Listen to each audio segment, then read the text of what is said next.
Here's the story of a bunch of podcasts who were bringing Cubby content to the world. All of them did their own show. Unconnected, obsessive baseball nerds.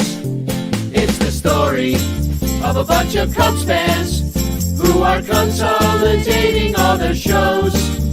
They're uniting, doing it together, so we all can grow. Cup of Cubby Blues combining with Sunranto, Baseball Rabbit Hole and Cubs PS Plus. With Cubs Pod and Bricks Behind the Ivy, they're all teaming up to be the Bleacher Bunch, the Bleacher Bunch. We love the Cubs, that's the way we became the Bleacher Bunch.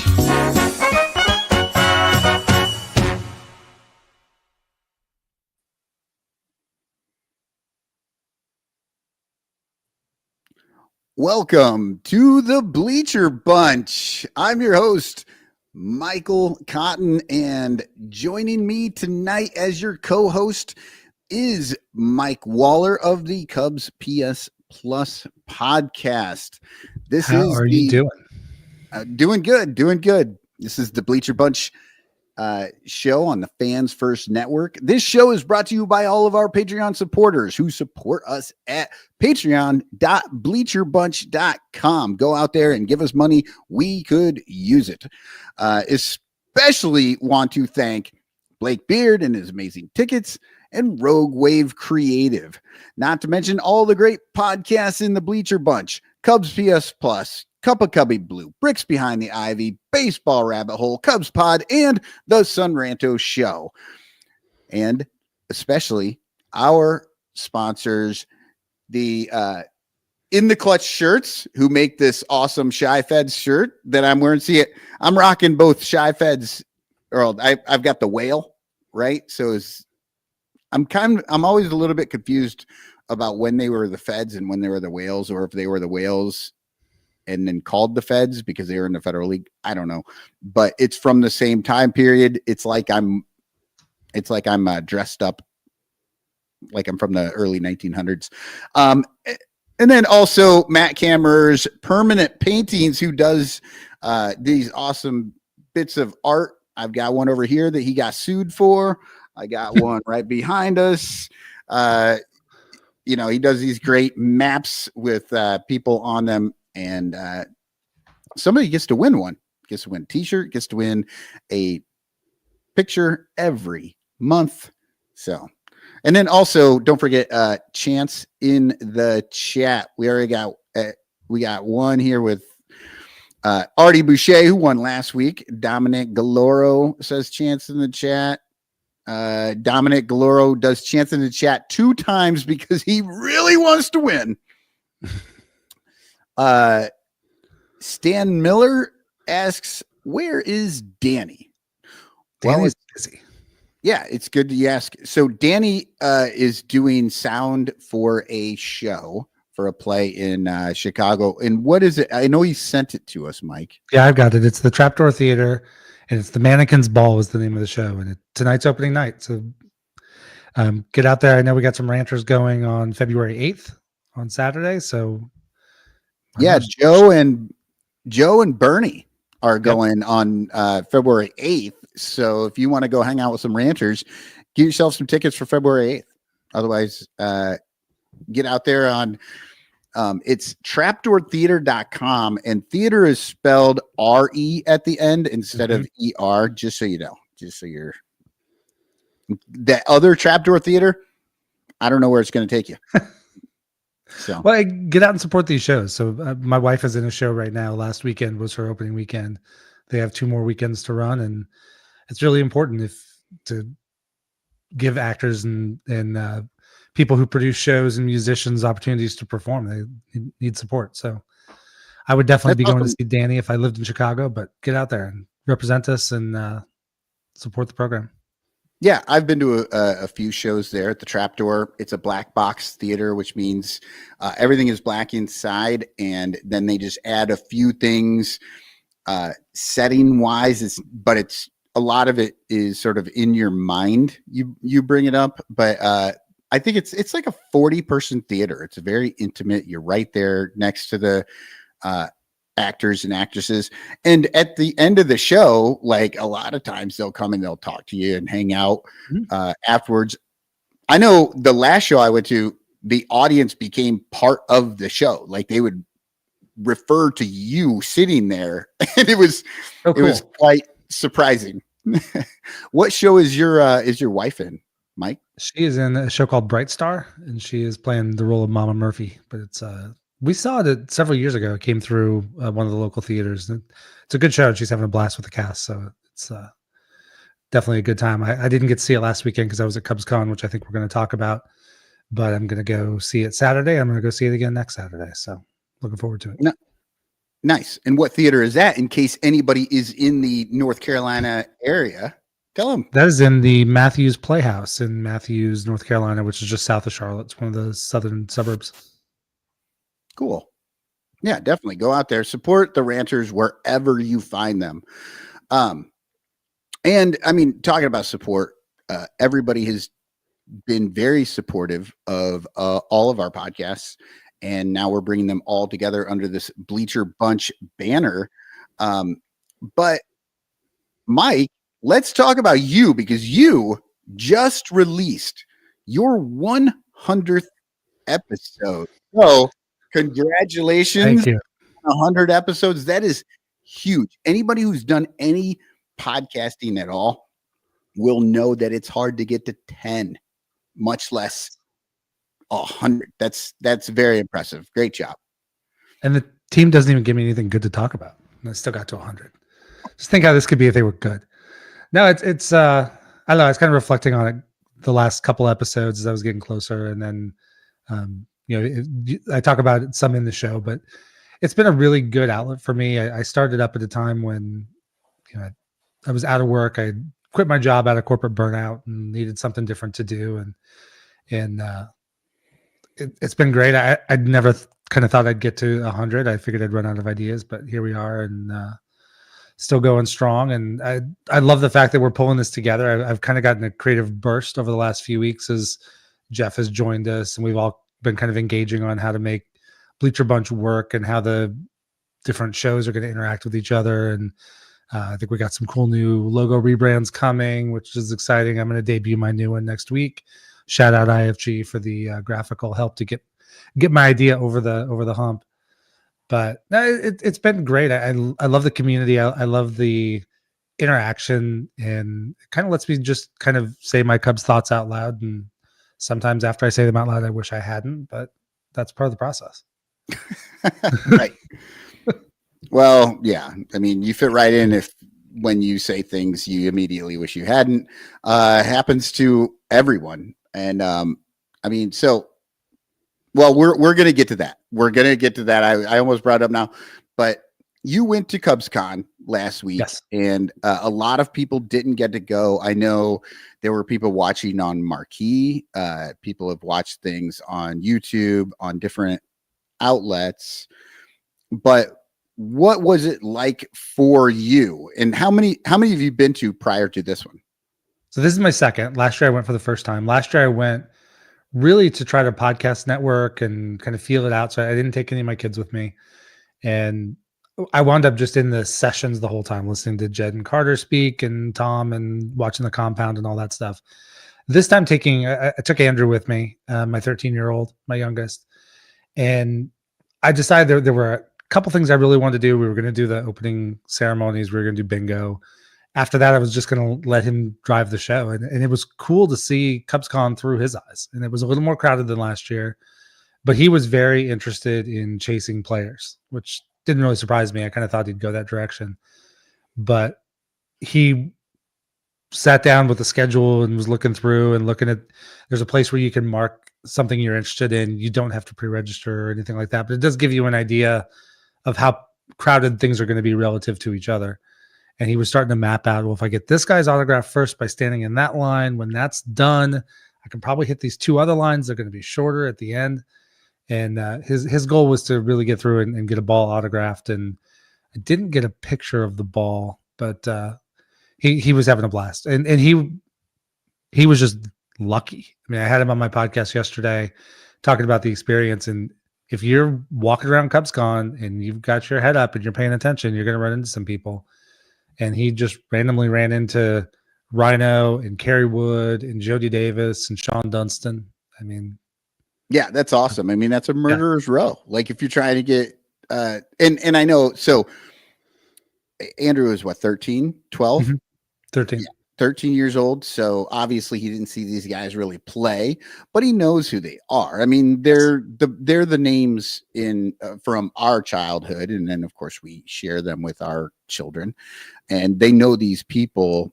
So that's really cool that they were going up and he was going up and getting some of these names.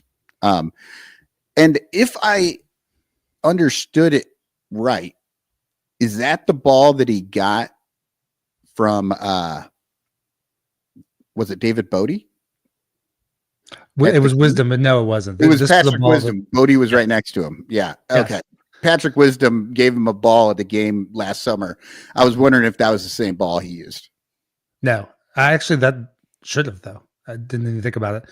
We had 2 years ago, I took Andrew and I took my oldest Sam to spring training, and we left town with 2 baseballs with Cubs logos on it, and Andrew got some autographs down there, and Sam decided not to get a ball autographed. He had a hat he liked, and he got that autographed by some guys. So I had that extra Cubs ball. So Andrew brought that and got that. Really got it full. I mean, the last thing we did before we got on the airplane or grabbed our bags and went to the airport was to stand in line all morning on Sunday for Andre Dawson. And Andrew got up there and there was barely like one spot for autograph left. And Dawson kind of needled me a little bit about, you got to get this kid a ball so I can sign it bigger. Nice.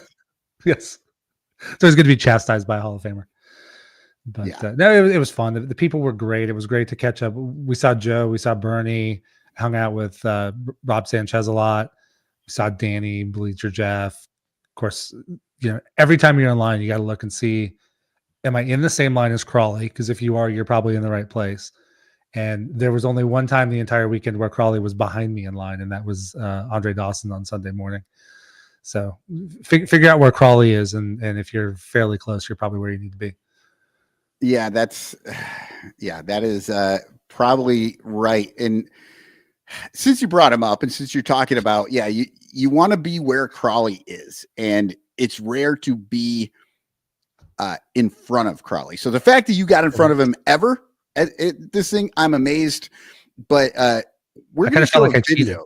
Yeah, we're going to show a video here of that Danny took of Crawley getting in. I think, isn't this like the kids show or something? I don't know what. I think this is the opening ceremonies. I think it's Friday night, the very first thing.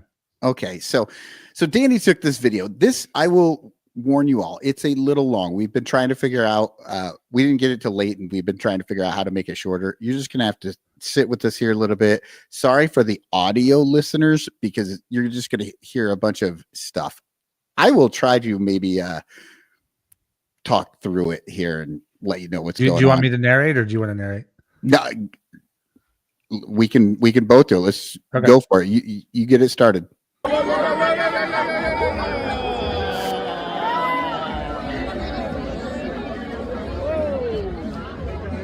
Oh, yeah, Mike, I couldn't hear you there for a second. Oh, can you hear me now? Yes. So they open the doors, and everybody kind of wants to run in, but they do a pretty good job of holding us there, and we're just waiting for the go. And they tell you not to run. It just takes off. Yeah, Crawley is literally, for people who are listening, the doors are open. They don't want you. Crawley's he literally has a foot in the room already. He is That's Danny saying he wants a good video of Crawley running. And now here comes a security, like a security manager comes up and talks to Crawley. Probably try and settle him down a little bit. And there he goes. And they're off. There is a mad rush to the stage. Everybody's fighting to get through. Oh, somebody's down. Somebody's down. Yeah, the crowd has no regard. If you go down, you're just going to get Oh, and there they are. Not great footage from Danny a lot of the floor here, but we did see that floor is right in front of this thing. Crawley is always in the front.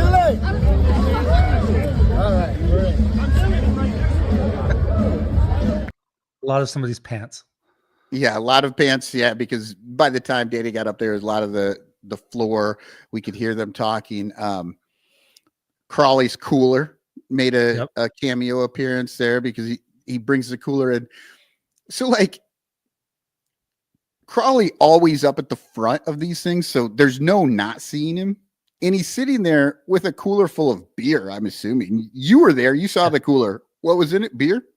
I didn't see in it this year actually, but last year it was beer all day, so I'm sure this was same old thing.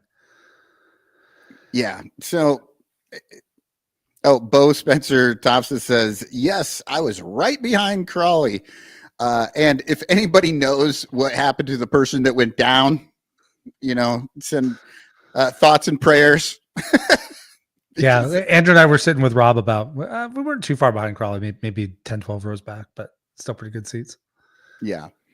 Well, okay. So I'm going to tell you right now, Crawley is why I don't go to CubsCon.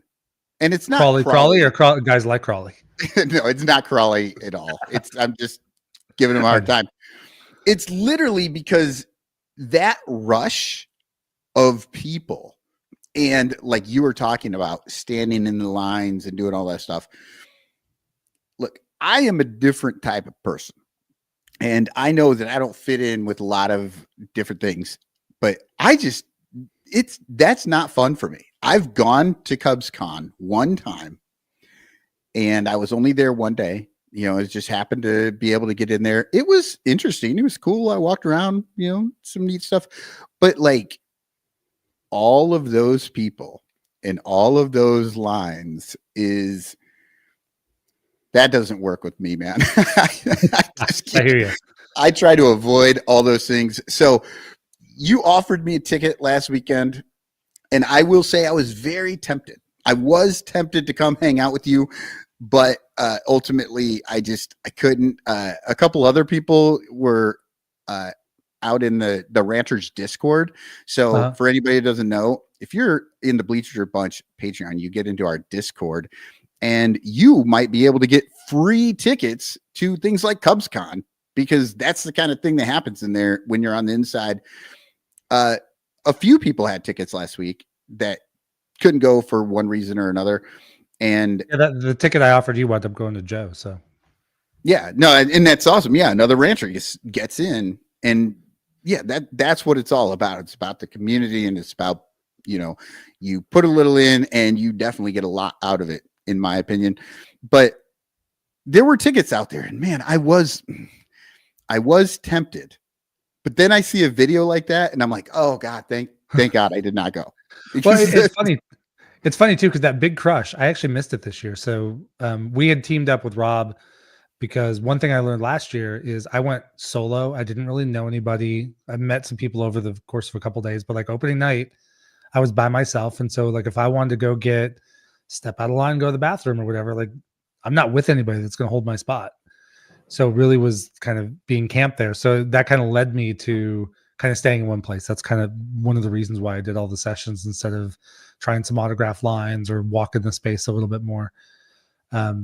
That made a big difference. But Andrew and I had gone down for a Fergie Jenkins autograph signing. So we were on the floor below the main ballroom, standing in line, got there. We were going to go up and meet Rob with probably 30, 40 minutes to spare before they opened doors. And it had gotten so crowded up there, they were blocking the escalators. Now I know that we could just walked around and grabbed the hotel elevator and gone up to that level. But when they opened that crush of people, we were actually still downstairs, and Rob just grabbed his seats. But that's I would highly recommend anybody who goes, if you have somebody you're with or some other friends, just kind of team up and set up a game plan and kind of have each other's back, and it kind of lets everybody tag in, tag out, and do different things. As far as the lines go, like I'm the same as you, Cotton. I can eat it for a weekend and just decide I'm going to do this and we're going to do it. I really thought Andrew was going to hate the lines, and he really wasn't fazed by them at all. So that was good on his part because he stood in a lot of them. And I got to show when he was getting all the autographs.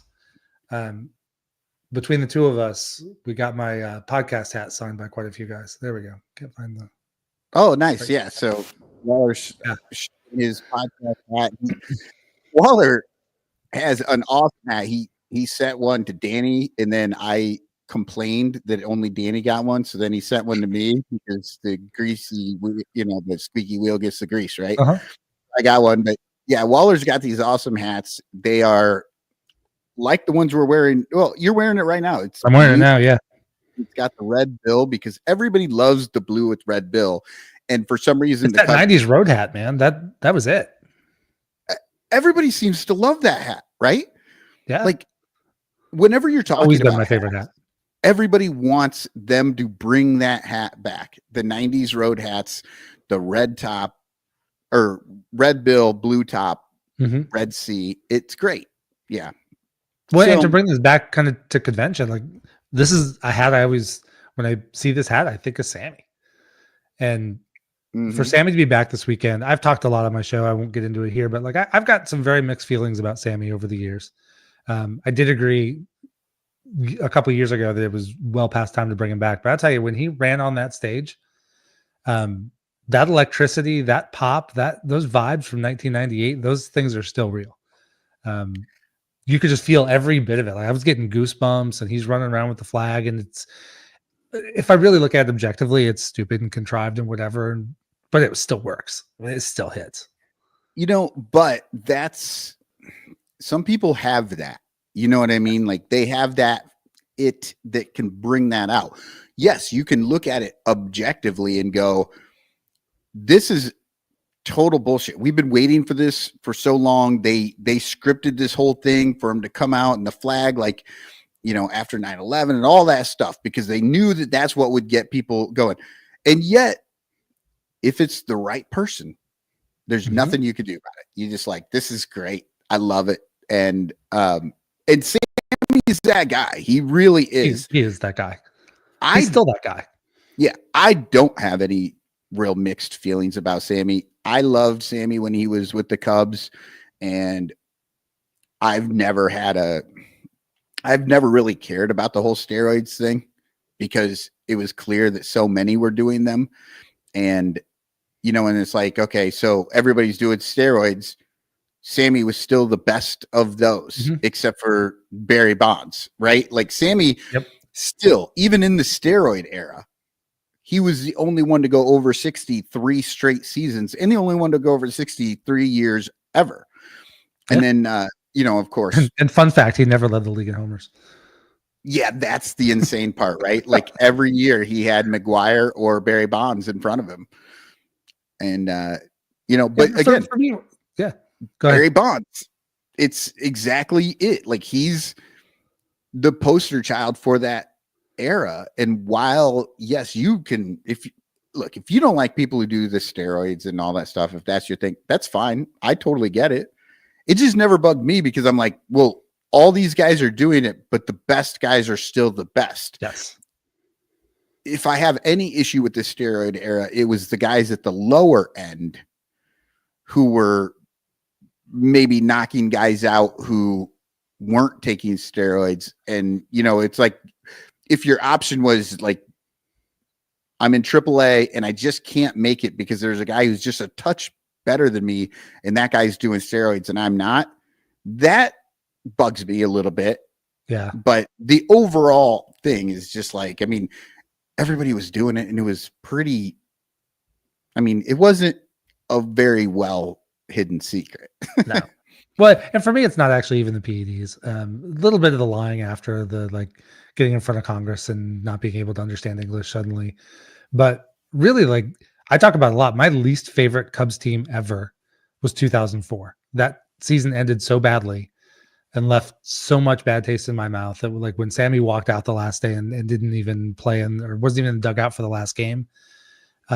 That with everything else, that was really what kind of turned me on Sammy for a few years. But time heals, and we all have our reasons for things, and I've done things I regret, and I'm glad he's back. Yeah, absolutely. I mean, and that's the thing, you know, we forget, like, he wasn't that young, but he was a young man, and he lived in the bubble of superstardom and made bad choices. A lot of them do.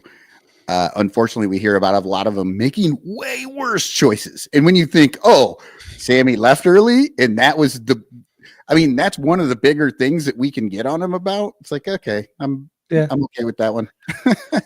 Yeah. Well, and I think too, you know, it was weird that he was gone for so long. And I always found it really strange that even though he was the face and he took it, I never really believed that Tom Ricketts was the one keeping Sammy away. It just doesn't make any sense. Like, Tom wasn't here when Sammy was.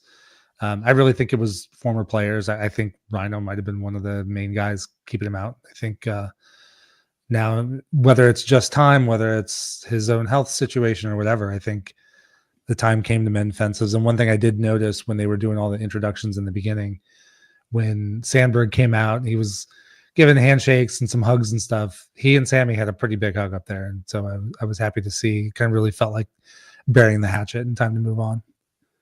Yeah, no. And what's funny is, I don't know, maybe this was more obvious to other people. For me, it wasn't. I didn't even think about it until somewhat recently, when you've been talking about it, with the players not like being upset about some of these things, like Ryan Sandberg, because like you said, I remember his Hall of Fame speech, and it was all about, it was somewhat veiled, but it wasn't very well. Like, he was definitely veiled, talking about doing the PDs and doing all this stuff. And so I just never put those two things together, really. And yeah, it did kind of make sense. And then, of course, I mean, I always knew that Kerry Wood and Sammy weren't great at the end of that whole thing. But again, I guess I just never thought, like, oh, they have some say in this. But it totally makes sense to me. Like, yeah, they probably did. So, well, it is honestly, good to see that they're getting back into it. And for all the things we say about Ricketts, and I think he's going to come up again later, the idea that he wouldn't make money on something, like, that's what he would do. He would have been monetizing Sammy for the last 10 years. Yeah. So there really was no compelling reason for him to keep them away. I think he was just the face of doing it. But yeah. I was happy to see it over. And one thing about CubsCon is, you know, we can all have our complaints about they should have signed this guy, they should have made that trade, this team still has 6 holes. You get 20 minutes into Cubs convention when they're introducing the players. Like, this team's never been more back. Like, you just feel for, like, eventually you're an hour in, you're like, oh wait, this team might still suck. But for about 20 minutes, you're like, this team's going to win the damn World Series. Yeah. Yeah. Yes. And that's the thing. And that is, you know, like last week. So I didn't say anything about not liking CubsCon. And it really isn't. It's not all the Cubs stuff. Like, Cubs stuff is great. I'm not a person that goes around and gets autographs, and I don't really care what the Ricketts and Hoyer and them have to say, because it's all sort of stuff that I hear all the time whenever they talk.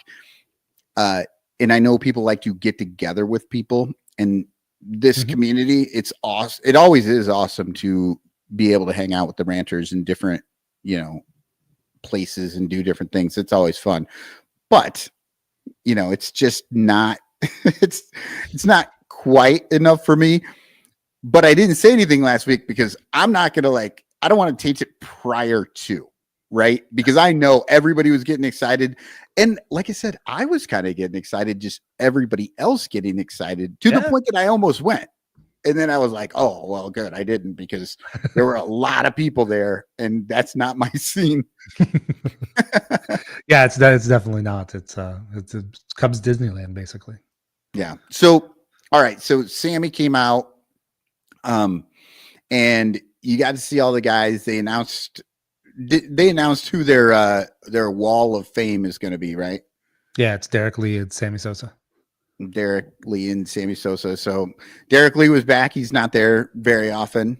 Honestly, I feel like sometimes we forget about Derek Lee a little bit, and we shouldn't. He was great. Yeah, I agree.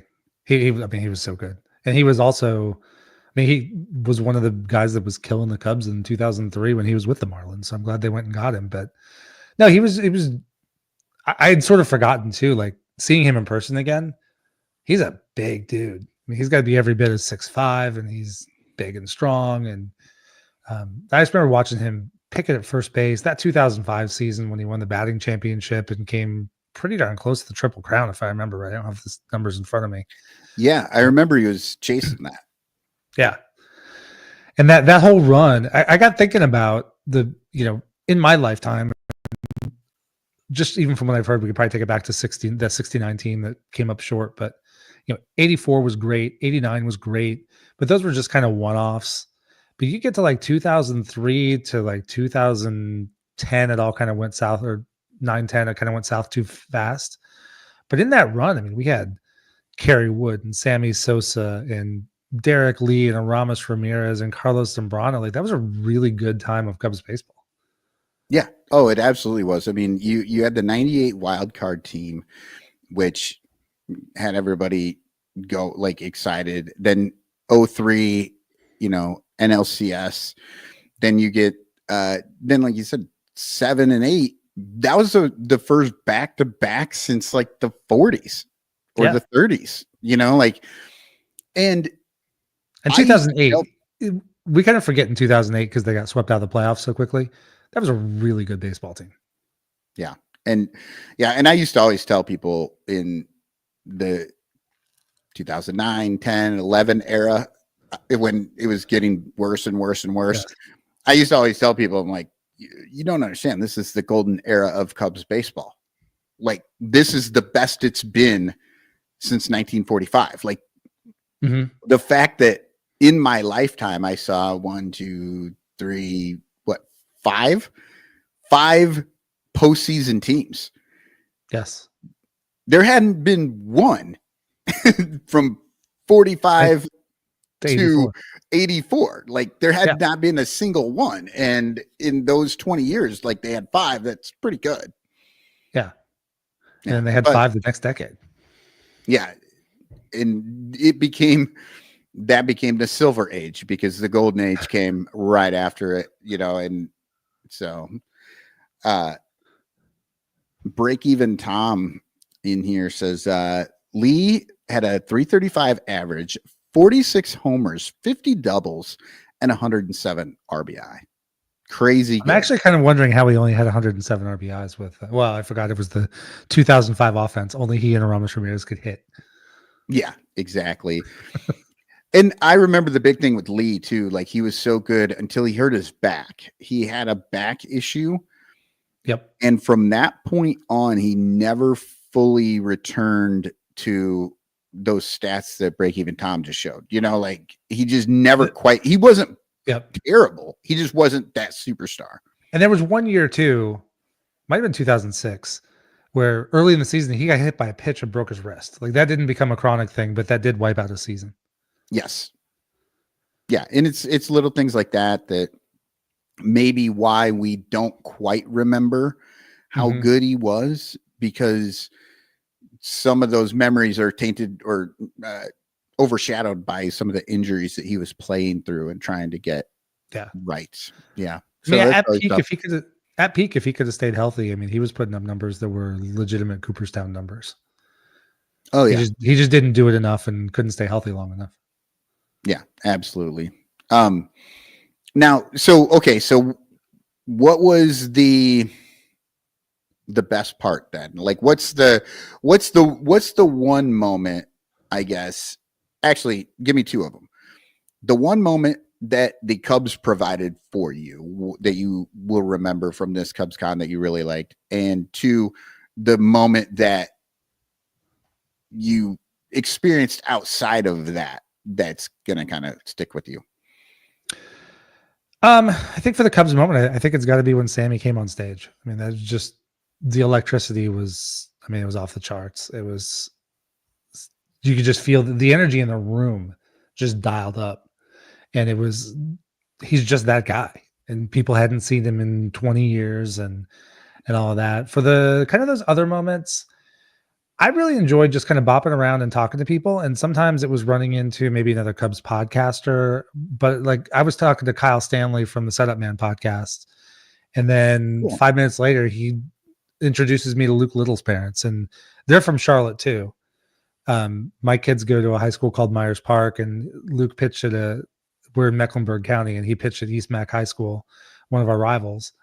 And so we were just kind of talking about Charlotte baseball and kind of where they came from and what the families are doing. And just moments like that are cool. Like you could just get that just by randomly running into people. And that's the kind of stuff I kind of enjoy that maybe doesn't get in as much attention as maybe the big events and the things the Cubs put on. Yeah, no, that's really cool. Was Luke Little there? He was, yes. Because like I haven't heard anything really about Luke Little. I mean, I don't know. People just haven't been talking about him in the spheres that I'm paying attention. So I mean, parents were there. Yeah, I mean, he was there. I didn't actually run into him personally when I ran into his parents. The players weren't around.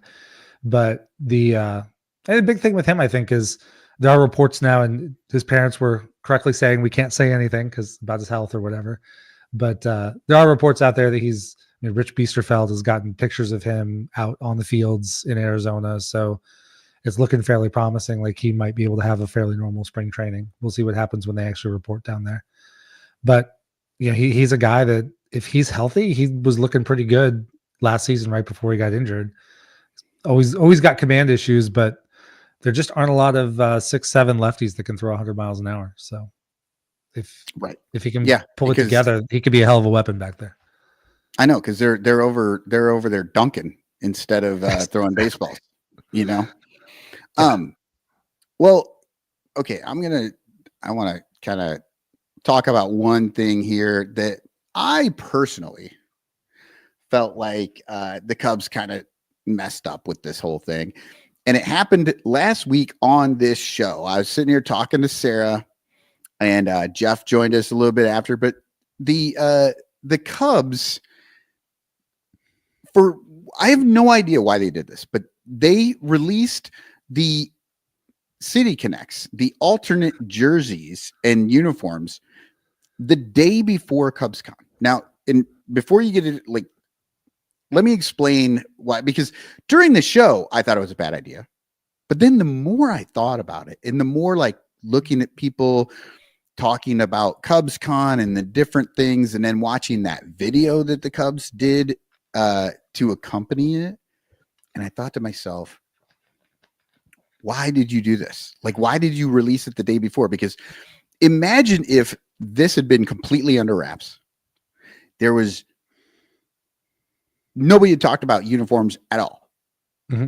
And all of a sudden you're sitting there at the beginning of, in the big grand opening thing, and they just show the video, right? They don't tell you anything, just show the video. And then the screen goes up and you see some of the younger guys, the Luke Littles, the, PCA or whoever was there, like walk out in the new uniforms. And it would have been an exclusive sort of for you guys at the CubsCon. And it would have been amazing theater to do it that way. And it would have created such a buzz. Like everyone would have been not so excited about it. And they would have been tweeting about it and skeeting about it and just, on the blue skis and on the Reddits and all the things talking about these new uniforms that none of the rest of us knew. But instead, they released this out to social media. And what does social media do? They are undefeated. Social media shits on everything. And this is what we had. If you look, this is from 6 days ago. These things are popping out. This is on Blue Ski, and Blue Ski is like the nice place. New Cubs City Connect, quote unquote, blues jerseys are really bad / ugly. Another person, I don't care for the way the script connects in Cubs.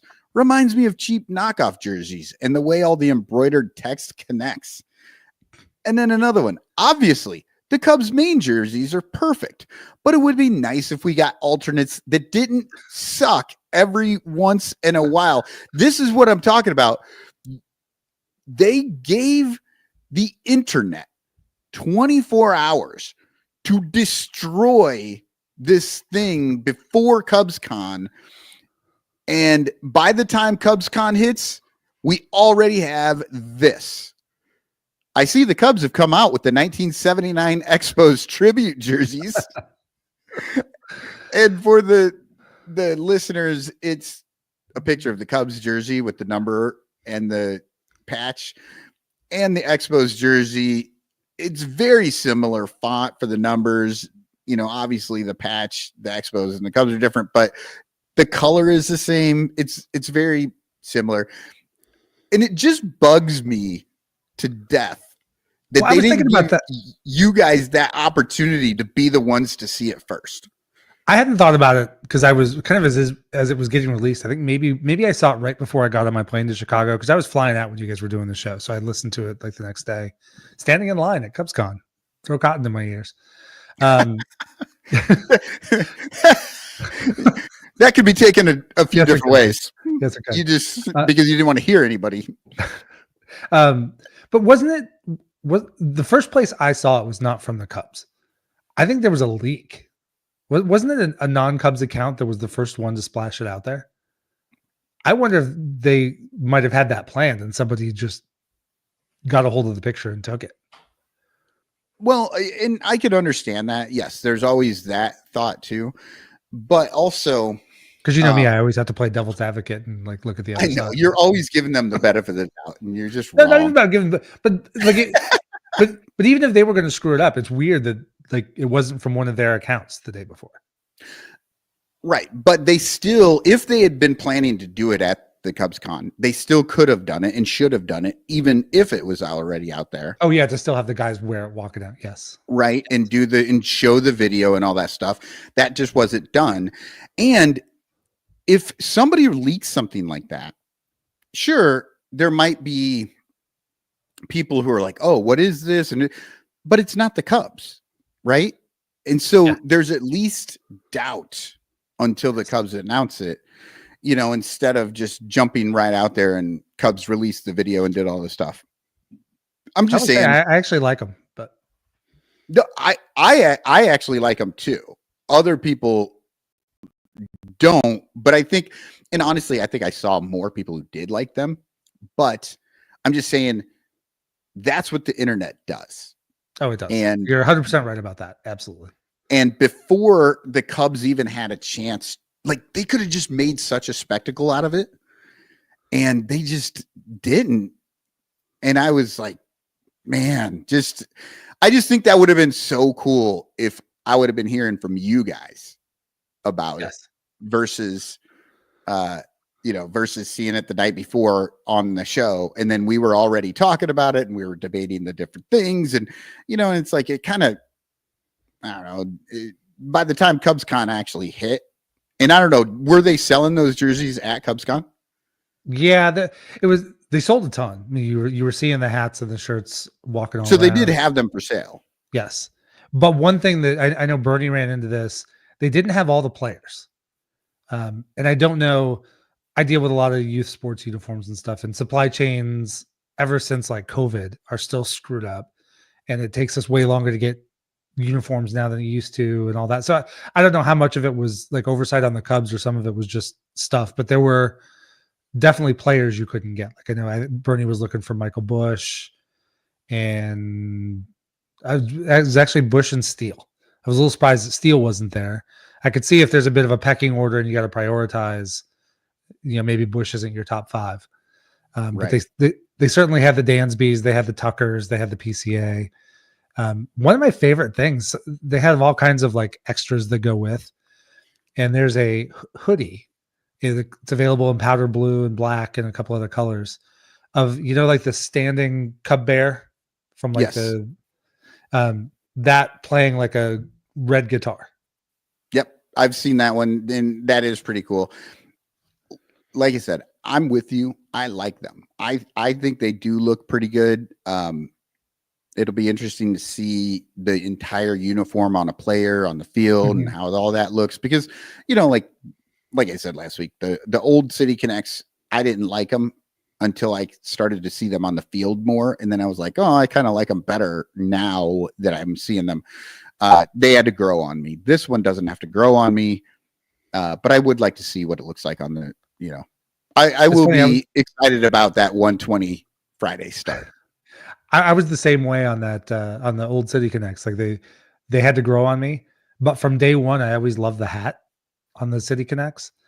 And now on this set, I love the jersey, and I think I'm going to have to grow into the hat. I think I'll get there. I think it's fine, but I love that dark navy City Connect hat that they had. I wonder if that hat is going to be the one that actually makes it to the field. How many teams actually have a white, like the white front panel for their I don't know. actual hats? I don't know either. You see that hat a lot, that style. Mm-hmm. And but it's like, does it actually make it on the field? Yeah, we'll see. Sorry, 1 second. My wife needs the passcode for my phone. Come on, Cotton. You want to share with all of us? Here's the worst part. I can't even remember it. I have to look at the phone and put in the passcode, or else I don't know what it is.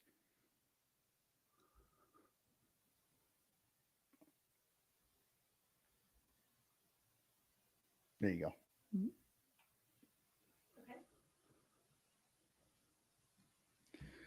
And it's insane that I couldn't think of that. And yes, I have a passcode on my phone because I do not do the facial recognition because it's a personal choice. I don't want them looking at me. I got a passcode. I will say that looked pretty cool. It looked like you were maybe at CubsCon and somebody was coming in and you were signing a quick autograph there. For just just pull down off camera. Yeah. David Elliott puts in your 1, 2, 3, 4, 5. That's the kind of code an asshole would have on his luggage. It's an old Spaceballs reference for anybody. Here's the real secret. His passcode is Jed's birthday. Oh my God. I have no idea when Jed's birthday is, but that would be a good one for me because nobody would expect it. Okay. So now that we're through this, we're like 50 minutes in here. We're going to talk a little bit about, so do we need a break before that, or do we want to get into this before break? No, you know what? You're right. Let's do a break. It's going to be a few minutes here because before the break, we have a Cubs cast corral from Danny Rocket. He did this for us, even though he's doing all of his other stuff. He decided he would get this Cubs cast corral in. And so I'm going to get that started. It's going to be about 5 minutes, and then we'll do one commercial, and then we'll come back right after that. So if you're waiting for a chance to go to the bathroom, go grab a beer, whatever, you got about 6 minutes, unless you want to listen to Danny, and then you're going to have about 1 minute after that. All right, here it goes. Cubs Cast Corral. Yeah! Welcome to the Cubs Cast Corral. My name is Danny Rocket, bringing you all the great Cubs news from all the great Cubs podcasts out there in Cubslandia. Let's start with the Bricks Behind the Ivy podcast. We found out that one of Jeff's favorite movies of all time is Wayne's World, but no one was saying swing to Tom's break-even comments, which were characterized by Pat as a slap in the face to all Cubs fans. The Brickheads were also discussing the Cubs utility player situation while describing Vidal Brujan as a jack of all trades defensively, but offensively, a jack of nothing. On the Cubs PS Plus podcast, Mike Waller talked about meeting a ton of great people at CubsCon, myself included, this past weekend, and he brought on his son Andrew to get the youth perspective. Andrew's advice to every other first-timer out there is to not worry about waiting in lines because that's pretty much the whole thing. He's right about that. And he got a ton of great autographs, and he loved playing bingo, and another Crawley was born. Regarding Tom's break-even comments, Mike is seeing more of the same conservative spending from the Cubs and understands that we aren't the Yankees or Dodgers, but asks, can we at least be the Blue Jays? For now, he says, let's just look to the Dodgers for their sloppy seconds. On Locked On Cubs, Sam Ober doesn't think that Suzuki is really that unhappy with the Cubs being the DH, and that's not a real thing. Sure, he'd rather play the outfield, but he currently has 18 million reasons to be happy otherwise. Neither Matt or Sam were too impressed while going through a possible opening day lineup without Nico Horner in it. And after surgery, Dansby says he's ready to play, but is he? He always says that. They both agreed that Carlos Zambrano should be the next Cub in the Cubs Hall of Fame and that Chicago is maybe the best city to be a sports star in. That's an interesting question. On the setup man, Kyle talked to Cole Wright and they pondered whether the super team Dodgers are ruining baseball and wondered if some players would rather just go to another team instead just to beat up on the big guys. Cole also wondered about the Dodgers accountants that are most likely helping them avoid really high California taxes. And when asked who Cole would like to see the Cubs add before spring training, he said a closer and a third baseman. And when asked if Seiya Suzuki should play first base, Cole said wisely, no, he should not. On the North Side territory, Brett Taylor guested, and they laughed that Brett had been kicked off the other pod for acting like a diva like Sammy Sosa. They talked about the implications in bringing Sosa back, in fact, meaning that now they can put up the stats from Sosa on the big board at Wrigley Field, which they had kind of shied away from in the past. I didn't even think about that, but I guess they did. And the guys also talked about how it's disappointing to take a big swing and a miss on Tanner Scott as he reportedly went to the Dodgers for less money. They suggested maybe going after a 40-year-old David Robertson, who's still got the velocity and the stuff this late in his career. And they suggested that going after maybe a third baseman backup would not be the worst idea in the world, even though they do like the idea of Matt Shaw being given a job. They actually compared him to Nick Madrigal, and they laughed about that, but they pointed out that Nick actually did pretty well at third base, to which Brett said, hey, we use the body we are given. And finally, on the Fly the W podcast, Crawley recapped his CubsCon experience, now at 23 years of losing bingo. He didn't tell the story, of course, I don't know why, on his show about running over a special needs child on his way to the first row before opening ceremonies, but I figured I'd mention that in this. They also mentioned that Sammy Sosa was elected to the Cubs Hall of Fame, but it was stupid that Derek Lee went in with him, kind of got overshadowed by Sammy. And Derek Lee should have gone in with the Ramos last year instead of Kerry Wood. Do they like to do it in twos? I don't know. Anyway, Mark Grace was notably absent. All right, we got to wait for this to go again. Cubs Cast Corral. Yeah! There's so many Cubs podcasts. I need to go overtime. I don't know what's going on. It's just everybody with the hit a certain age, and you're a man of, my age about 10 years ago, I guess you start a Cubs podcast. So anyway, getting back to what Crawley talked about, he noticed that Mark Grace was absent, although originally slated to be at CubsCon. That sparked a bit of speculation that maybe it was Mark that didn't like Sammy. And they also played some audio from Tom Ricketts, who called Sammy Sosa the team's pre-existing condition when he took over the Cubs. And Tom should probably just shut the hell up because he doesn't know how to talk when there's a microphone running. And so should I. That is your Cubs Cast Corral. Thanks for being a part of it and for watching the Son Ranto show. I'll be back next week. Sorry I've been gone, but the show at Trapdoor Theater is great. You should come see it. It's called Mannequin's Ball. Come on down, Trapdoor Theater, Bucktown. Come see the show. This has been your Cubs Cast Corral. Back to the Son Ranto podcast. Do you like having sex? Me too. That's why I always wear my Son Ranto swag shirts every time I'm looking to get some. It's the only t-shirts guaranteed to get you laid. Knock boots in your shankless shirt. Bump uglies in a ranter long sleeve. Ride the skin-busted Tuna Town in a Dabbing Cubes fan shirt. Take gold one-eye to the optometrist in your bull penis awesome attire, or smash pissers in a Spagog shirt. Son Ranto swag shirts are just like people. There are many different sizes and colors to choose from. Plus, at Son Ranto's swag store, you'll find vintage John Baker Day, designated hater, and Matt Kammerer drawn rally titty designs on everything from shirts and hoodies to baby onesies, bags, and hats. Go to sonranto.com/swag and check out all the sexy styles guaranteed to get you laid. You'll be stuffing the soft taco in no time. sonranto.com/swag, guaranteed to get you laid. Wearing Son Ranto swag products not guaranteed to get you laid. Son Ranto swag is not responsible for your sex life. Son Ranto swag is for entertainment purposes only. So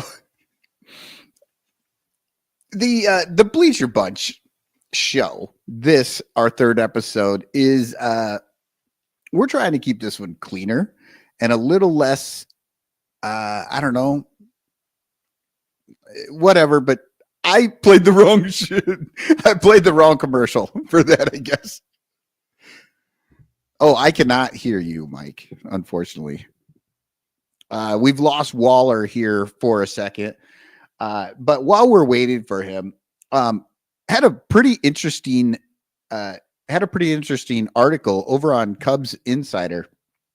It looks like Rachel Folden is getting promoted. She's been working for the minor leagues. She's been a hitting instructor. She was working with the AA team last year, and now it looks like she's being promoted to the AAA team. So she's going to be in Iowa doing the hitting coaching stuff there. Now, here's what like really blew me away about the story. This is not like a story that's out there much. Jacob Zanola, who is a writer over there at Cubs Insider, he went on LinkedIn and noticed that Rachel Folden had changed her, I don't know, her status or jobs or whatever to show that she was going to be the AAA hitting coach. And that's how they found out. And then, of course, I guess they reached out. Cubs Insider did verify it. But it's amazing, people, what's going on. People are out there looking at AA hitting instructors' LinkedIn accounts to see where they're going to be next year. That's the level we're at here. And Mike is still having a thing. Mike, why don't you go ahead and drop yourself out and then come back in and see if that helps. And I will continue to vamp and see what I can do here. Oh my God, nobody wanted to see this. Hey, remember, you could do chants in the chat if you have not already. Man, I wish I could make this a little bit smaller. Sorry, everybody. But yes, so we are on the Cubs Cast Corral. Are you there? Can you hear me now? We got you back. Thank you. So I was just going to say, we heard Danny talk on the Cubs Cast Corral. I can't remember which show they were talking about, but maybe having a backup third baseman signing. And the Cubs did have a signing this week. And the guy could, I guess, be a backup third baseman. He's actually played there a lot. Yeah, what is John Birdie? John Birdie, yeah. John Birdie. Yeah, so John Birdie, just another utility, play everywhere. It's one of those things like, well, he's good enough to play everywhere, but he can't play anywhere, I guess. It's what they thought about Morel until they gave Morel the shot. Well, but so, yeah. I mean, John's not going to have a huge high upside, but he's been in the league for a while, so he's done it and he's stuck. And he's a contact bat. He's going to be right around, like last year, I think he had a 95 WRC plus. The year before that, I think he was 102. So he's going to be like right around league average and give you some. He's apparently quick. Stole 40 something bases, I think, in 22. So he's going to give some speed, some ability to move all over the field. Little bit of, he can handle velocity, so he can make contact on some of those late inning relievers. Might be a better pinch hit candidate than some of the guys they've had the last couple of years. So, I mean, it's not a signing that Danny loves to say season saved. I'm not sure this is that guy, but I mean, this is the kind of guy you probably need on that bench.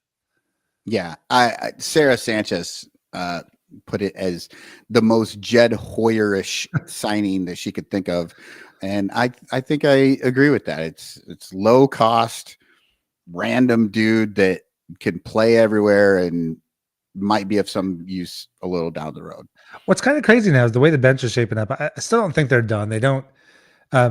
It's funny. When I saw Birdie, I was thinking, oh, good. He can play some first base too and be a backup to Bush. And then I was looking at his Fangraphs career on defense and no career innings at first base. But then, so I thought, okay, that's weird. I don't know what I'm remembering. And then Greg Zumak put out a tweet saying potential help at first base with a clip of him in a Yankee uniform making a nice play at first base. I was like, okay, I've completely lost my mind because clearly this guy does play first base. He played first base for the first time in his career in the major leagues in the playoffs last year. Oh, So that's why it wasn't in the regular stats. Yeah, so he They got go like to the 25 innings, with Rizzo being kind of not fully right, and they didn't really have anybody else at first base. Rizzo had a broken wrist or a finger, broken finger or something. But the bench right now is very, the bench is not going to look like it looks today. I mean, they have Gage Workman, Vidal Brujan, and John Birdie, all vaguely sort of similar. I don't really see any way at this point that Vidal Brujan makes the team. And they've got Canario as a fourth outfielder, which may well be what happens. I guess technically Say as your fourth outfielder, and then Canario. We have been talking about this for the last 3 years. All these guys on the team that were like, we're not sure how they make the team. Like we're just before the season, we're like, they don't seem to fit into the team. There's no reason to have them. And yet they break camp every year with like 2 or 3 guys that we just don't understand. So maybe that's going to be Birdie and Brujan this year.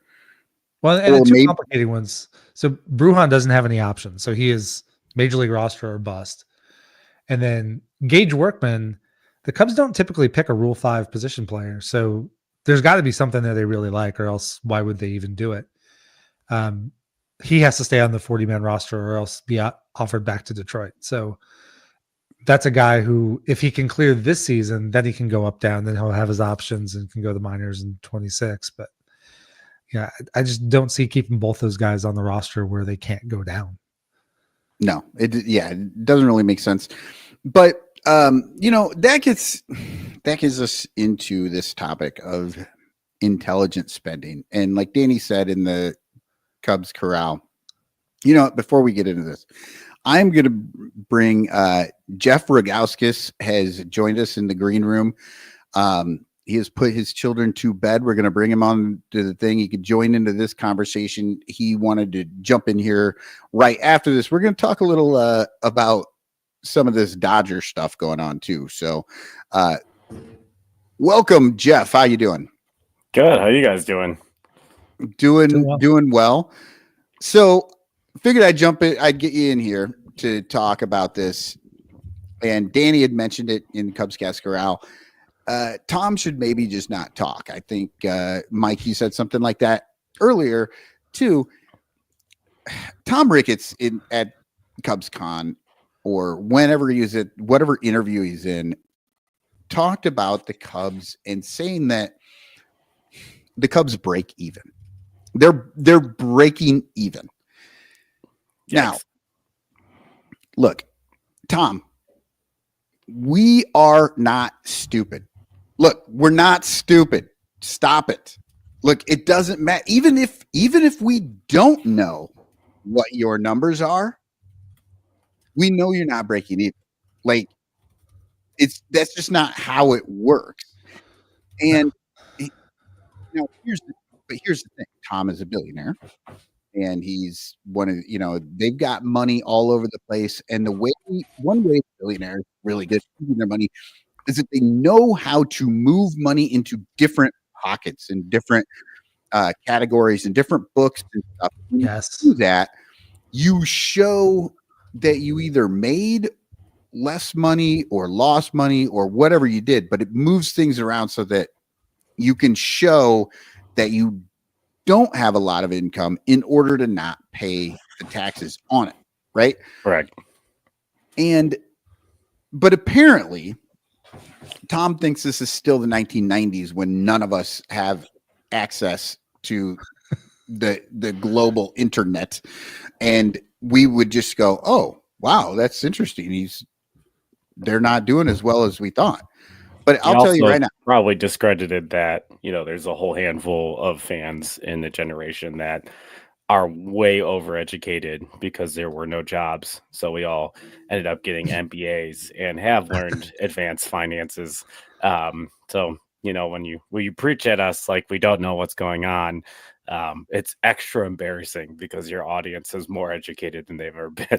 Well, and the annoying part is even if we take him at his word, if the Cubs as a baseball operation are breaking even, it's because they're specifically intentionally set up to do so.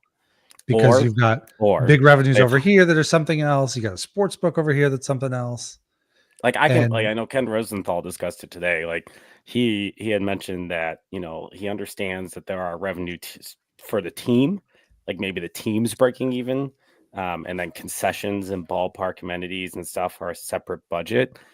But it's insulting the intelligence of our fan base to even be making that. And if it is remotely true, every person on the finance team over there needs to be fired immediately, because breaking even at this budget is embarrassing. So it is. There's the only way for it to be true is it's a lie. That's the only way. And the other thing he doesn't talk about is he says we don't have what the Dodgers have, we don't have what the Mets have. Those might actually be true because the Dodgers have 100 rights that nobody else has. Correct. But he doesn't talk about not spending as much as Philly or Atlanta, but or Boston. The three of us are sitting right here. We are talking. We're doing the exact same thing at this moment all together. And all three of us have very different finances just because we're three different people. But at no point have I ever told my wife, hey, I'm not Mike Waller. You're not getting those shoes. I'm not Jeff Rogowskis. What do you think? Like, I'm Michael Cotton. I barely break even. Are you shopping because for my shoes wife, at Kmart? Because my wife would be the shoes divorce. we're discussing if it's my budget.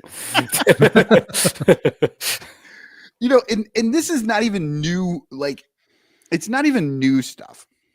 So I was like sitting there thinking to myself, I'm like, wait, I know that I heard somewhere the Cubs only need to fill half the stadium to break even.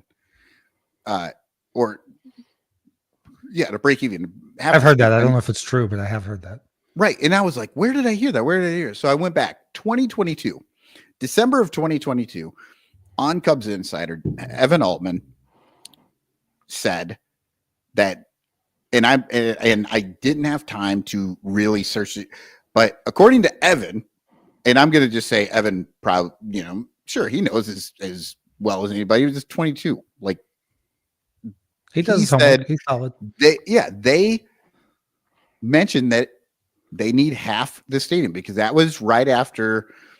So 2020 obviously was really bad. 21, they were only allowing, a certain number of fans in all the ballparks. And then 22, they allowed more. And they were just that was sort of the discussion back then. People were talking about this all over the place.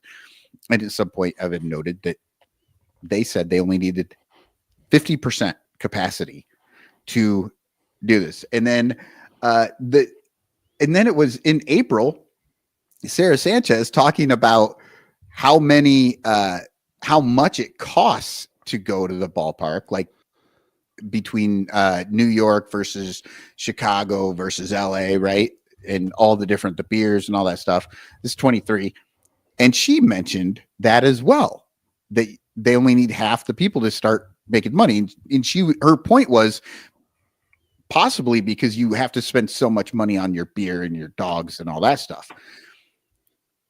And then the final one is October of this year, Brett Taylor. He wrote, what's Brett's site? God dang it. What is it? Bleacher Nation. Yeah, Bleacher Nation. Brett wrote on Bleacher Nation, 2024, the Cubs had 150,000 more attendance than they had in 23. Yep. And 23 was 150,000 more than they had in 22. I mean, we're talking, they've expanded their attendance since 22. And I would say 21, 22 is probably a good start point because 21. So 22 is a good measuring stick because 22, I specifically remember that was the year the Cubs weren't good. It was the second year of the rebuild. And they had said that it was the lowest attendance at Wrigley Field for the season since 1997. It was the lowest in 25 years. So that was down. It was more than half, and I don't know where that stood on profitability. And obviously, that wasn't where they wanted to be. They were still, I think, in that year they were still at like 30,000. Like, yeah, no, it was still attendance. It was still above half. Great number, yeah. But yeah, it was. It's a coordinated like shift in fandom. The 2016 era the great era of Cubs baseball, the attachment to the 2016 core has changed this fan base forever and its expectations. And I would for sure. argue that, the real shift in our financial expectations of this team probably started in 2019, that offseason of the truly uncomfortable Bryce Harper discussion, in which there was clear interest in Bryce Harper from Bryce Harper to the Cubs. There was a lot of discussion by pundits across the country going into that offseason about the match with Bryce Harper, left-handed hitter, young player, super talent. And then that was the first year in which the money just seemed to disappear. Obviously, this was a whole season that was for the 2018 offseason, 2019 actual season, before 2020, before the TV deal. So, that was the crutch at that point, was the revenue from the TV deal hadn't come in. They were waiting for, the GN games and the Comcast games to come off at the same time so they could negotiate the whole package instead of starting it in the middle, which in hindsight, which is always 2020, they should have put half the games on marquee earlier, they had the opportunity to do so, or taken their buyout. Better than launching during COVID. Correct. Not and that then instead, they fumbled the football. And that's the biggest difference between the Dodgers and all the markets is the TV deal. It's $330 million annually. And it was a several billion-dollar deal at the time, in a time that people are cord cutting and get rid of cable. It is an absolute monster of a revenue generator. And yes, it differentiates the Dodgers from everyone else, but also good for them. They found the timing worked out. It hasn't changed the Dodgers being a class above, with player development and getting trades that just have absolutely shifted that franchise. They've won the NL West, 10 of the last 11 years. Those things are all true. It's just now there's money as well, that was what the Cubs, we were promised by Theo. It was the wheelbarrows of cash from Crane Kenny. Well, if Crane Kenny doesn't have wheelbarrows, Crane Kenny should have a new job. The wheelbarrows of cash are out there. It's coming from us, from the fans. Break Even Tom writes, season tickets in 2016, $3,000 per ticket for 81 games. This season, it's over $6,000 per ticket. So they've doubled that amount that they were taking. So maybe that's where they're getting their half, right? They only need to be half full in order to break even, because that's what they're getting for these tickets. They're getting double already. And I mean, I don't know what the regular tickets just off the street were, from the box office were costing, but I know those have gone up a ton too. So and season ticket holder tickets are, from my understanding, are 15% below box office. That's supposed to be the big ad. And when I started having tickets in 2012, I was in section 217, right behind home plate under the overhang, and they were $2,000 a seat. When I left in 2019, they were $4,500 a seat. That's only 7 years.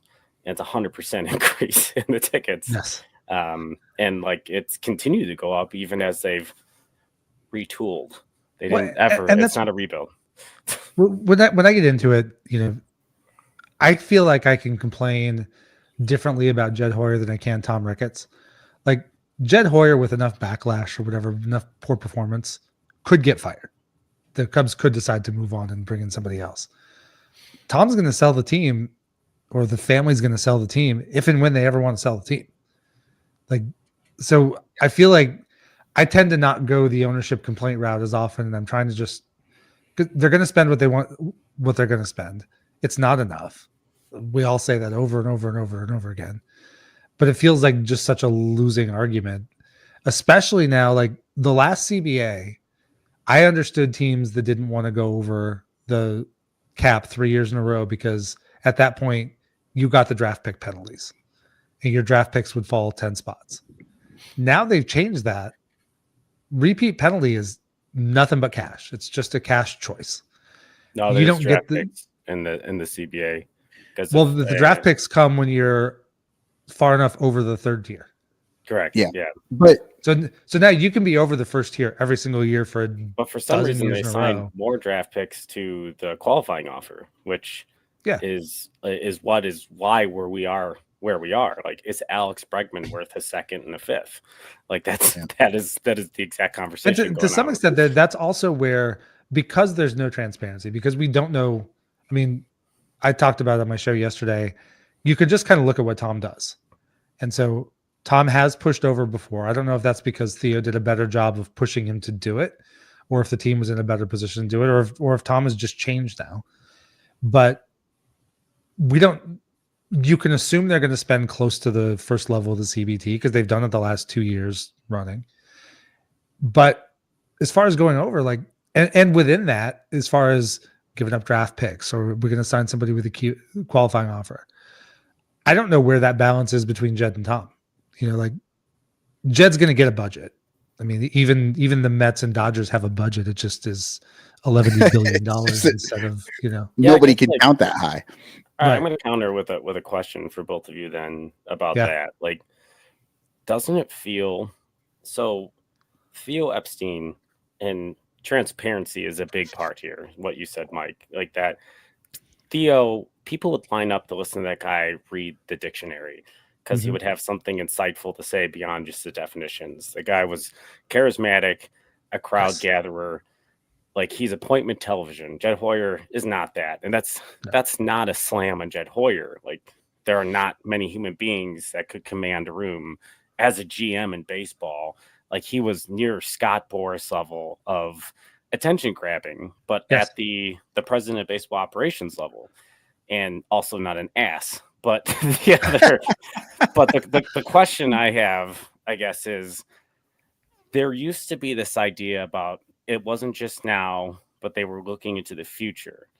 I feel like that approach still exists and how they're establishing minor league processes. And there's been a lot of stuff behind the scenes, pitching infrastructure, shifting away from scouting, a lot of money dumped into that, which is fine. Like, if, we start churning out players and having this regular, like, young player machine, then it'll all be worth it. It's just going to find out, like, if that's true, or if this last class is the last class that truly has that. But don't you feel that financially it's more of a year-to-year assignment of the budget than it felt in the past? Like, it seems like at the end of each year, there's a brand new number, at least in the last 3 years. We no longer have an idea of what that is or how it's going to be used and why it's changing. And I think that's probably why Cub fans are so mad. What do you guys think? Well, that's actually a good point that you're making there, Jeff, is like, it's a year-to-year situation, because we often say, and a lot of fans say, that we're not spending enough.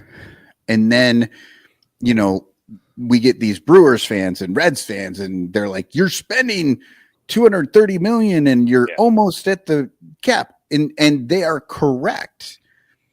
And as Mike, you like to say, they spend enough to win. But that's when we get into that intelligent spending.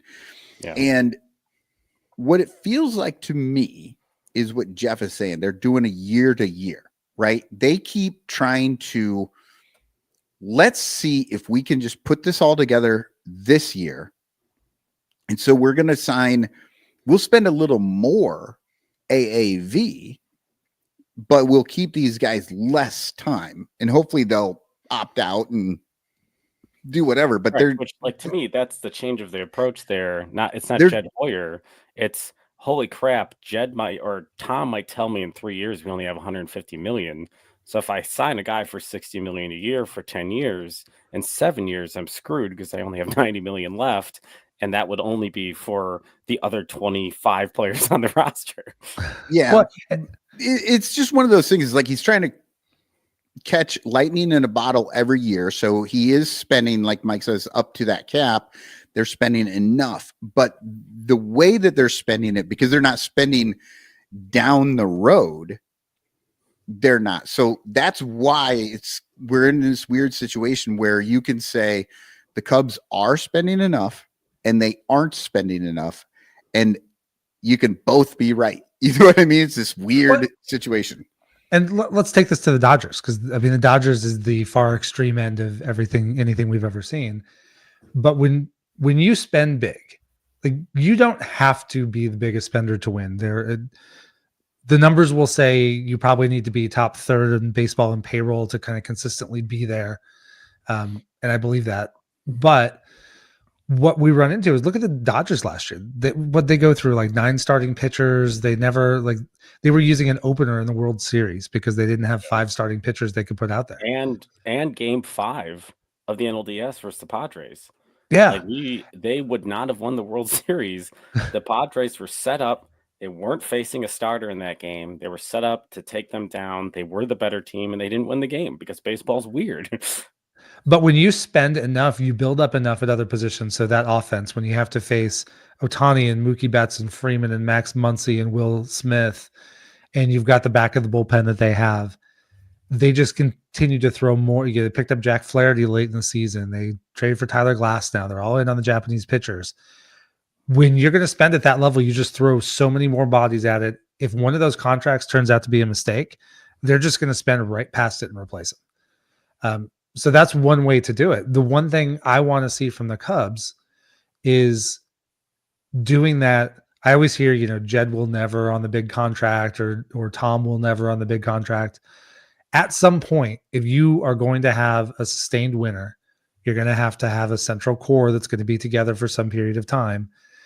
And you're going to want some serious top end talent to be in there. So however that happens, whether it's in a long extension for PCA, whether it's signing Michael Tucker after this season to a real legitimate big boy contract, when or if are they ever going to do that?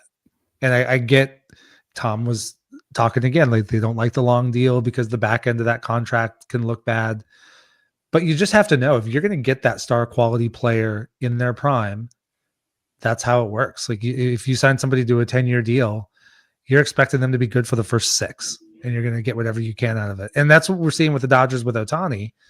They signed him to that big, massive contract. And like, we have 5-6 years. Let's just blow this out. And so let's get Yamamoto. Let's get Sasaki. Let's make sure we keep the bats coming in. Let's keep that bullpen loaded. And that's exactly what they're doing. And now that's also making everybody else, it's exposing all the other strategies, all those teams that can't step their foot in the water because they just don't have the revenues, like Seattle, the Rays, Pittsburgh, whatever. But it's also exposing those teams like the Cubs that probably don't spend like they're fully capable of spending to compete. Yeah. I mean, I think a lot of that understood too that what Shohei Ohtani was. He's like a walking TV deal. When his last years in with the Angels, he was generating $20 million in marketing revenue for that team. That was with the Angels, who don't market themselves and are terrible. They're a very poorly run franchise. They have a third baseman who tells people he doesn't even like playing baseball. But that's one more third baseman than we have on our team. Correct. So last year, there's I believe the LA Times said that the number was like 40 to 50 million in just revenue from Shohei Ohtani. He covers his own contract, which, like, not to beat a horse that's long in the past, get in the DeLorean so I can kick the crap out of it. But like, the Cubs should have been entertaining Shohei Ohtani, which I believe they were. Oh, they did. They offered 500 plus million. He wasn't entertaining anybody, but he was never leaving the West Coast. But yeah, like, they understood what he was and what they could bring him. And yeah, now he's this figurehead for this machine. And I'm sure the rhetoric will shift. This is the creation of the 2012 Miami Heat. Everybody wanted to go over to that team and play with LeBron, Dwayne Wade, and Chris Bosh. And then one season into it, you had hate watching, and everybody loved to watch them lose. But they went to the finals all 4 years they were together, won 2 of them. So they were still very, very good. But yeah, Major League Baseball can hope, even though they don't circulate themselves very well. And most of the games that Shohei Ohtani and that club are going to play, at least for the Eastern market, which is the largest media market in the United States, next to the West Coast, are going to be played at 10 o'clock Eastern time, 9 o'clock Central.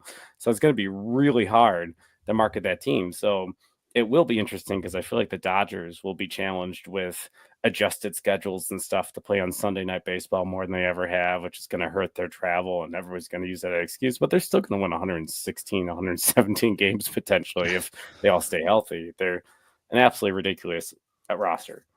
Yeah. Well, what I find interesting now is they've done a good job with their scouting and drafting and developing players. But now you look at that rotation, and let's say they actually find some health. They've got Otani, Yamamoto, Sasaki, Glasnow, Snell, and they've also got the young guys like Bobby Miller and Dustin May and Gavin Stone coming up. Like, it's going to be hard for those guys to potentially break through because all of those first 5 guys are signed for the Dodgers for at least, I think 4 years is the shortest deal left. On that logic, they can pitch whoever they want health-wise. If all these guys stay healthy, they can move those guys because of how valuable pitching is and get whatever they want at the trade deadline. They are currently unsinkable. Well, and that's kind of what the spending has gone to a level I didn't necessarily see coming. But you take the Andrew Friedman we all saw when he was at Tampa and take him to a big market in LA and give him a budget. I mean, this is kind of the natural outcome. Yeah. No, and I think one thing that, kind of gets lost in these things, like Jeff, you're talking about all these guys on the Dodgers. Well, they're going to be there a while, right? And they've won a championship, and the fans are going to keep showing up because those are their guys that won their championships, right? They love them now, and they're going to keep coming. Same with the Cubs had their core, and they just let them all go. And they're never like, and that's the thing is like, they keep talking about like, oh, the next core. There's never going to be another core because you're not going to sign people long enough. They're not going to give anybody an Anthony Rizzo deal. What was he with the Cubs for like 6 years? Yeah. Something. And even though it was well below his value, but they won't have a guy that just stays with the team that long. I mean, we are in the Ian Happ era. Yeah. And he's gone. Dansby did get the 7-year deal, but that's kind of that's the extreme for what they've offered so far. I love how that is Dansby's the extreme. team, and it's not Dansby's team. Exactly. He doesn't move the needle at all. Right. And it's super frustrating that the guys that might move the needle aren't the ones that they're going after. They're, because even Dansby was the fourth. Yeah, he's a floor signing. He is a high floor signing. He is the 6th best hitter on a very good lineup. The Braves knew that. Everybody knew that. This is not a discount to what Dansby is. I think he's a very, very solid player. Offensively, he brings what he can. Defensively, he's an extremely proficient player. That's why the floor is so high. It's a little bit different, like the PCA floor being so high because the glove is major league plus level. So if the bat turns into anything, he's golden. So we have 2 players on this team, depending on what PCA's bat is, that you can currently describe that way. Mm-hmm. It's not necessarily exciting, like light your hair on fire type of roster construction. Like Kyle Tucker is legitimately the first and pun very strongly intended marquee player in this lineup in a very long time. Cody Bellinger was intended to be that and has the pedigree of the Little League World Series and MVP, Rookie of the Year. But Kyle Tucker is going to walk the walk, talk the walk. Hold on. Getting back to CubsCon. Kyle Tucker, Wrigley Park. The dude already...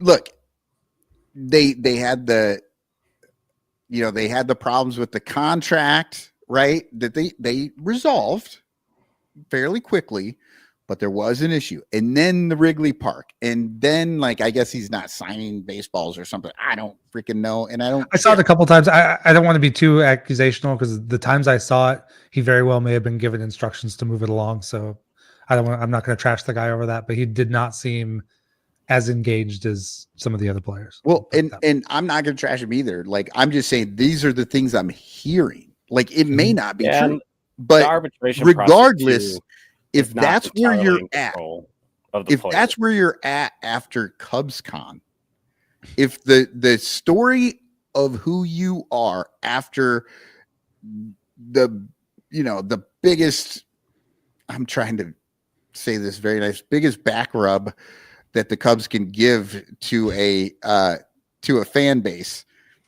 in the middle of the winter. And everybody's talking about Wrigley Park, and they're talking about whether or not he's signing.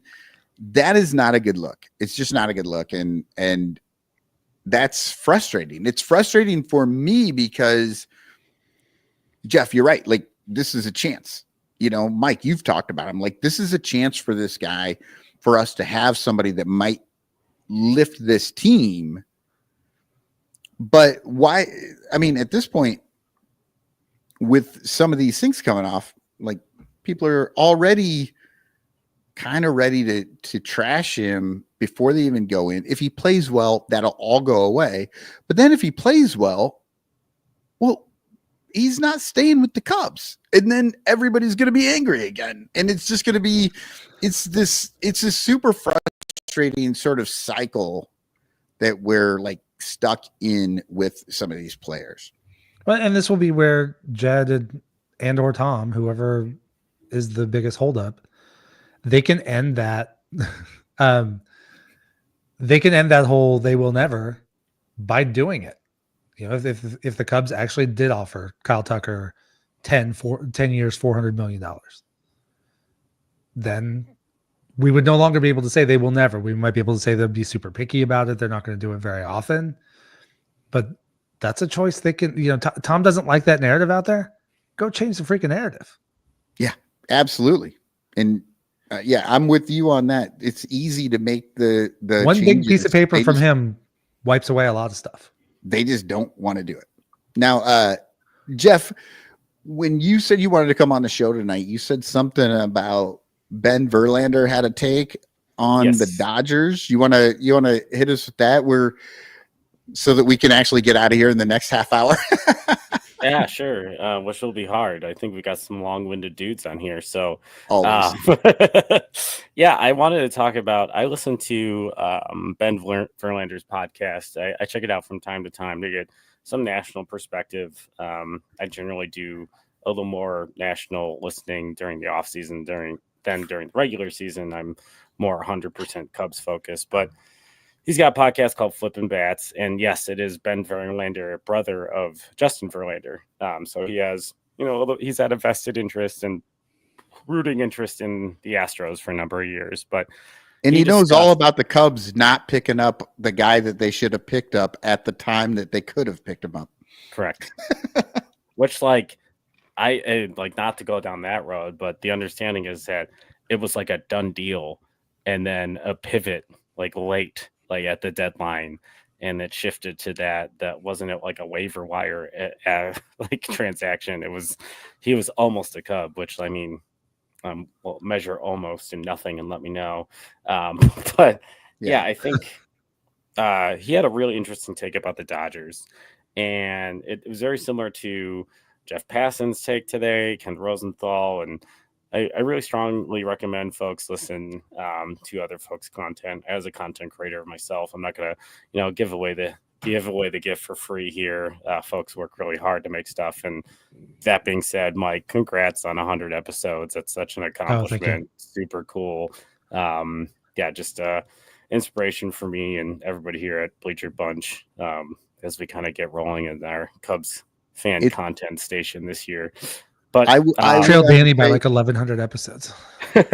We'll see, but you're in second. So I will have to say, Jeff, you're right. It's always it is good to get other thoughts on this and listen to some of these other podcasts. I totally agree. I don't do that. Everybody gets and I think maybe that's why I never agree telling with me anyone. That you haven't listened to an episode of Bricks Behind the Ivy, because thousands of other people would be just with you. But that being said, go to my YouTube page, subscribe, listen, review, comment.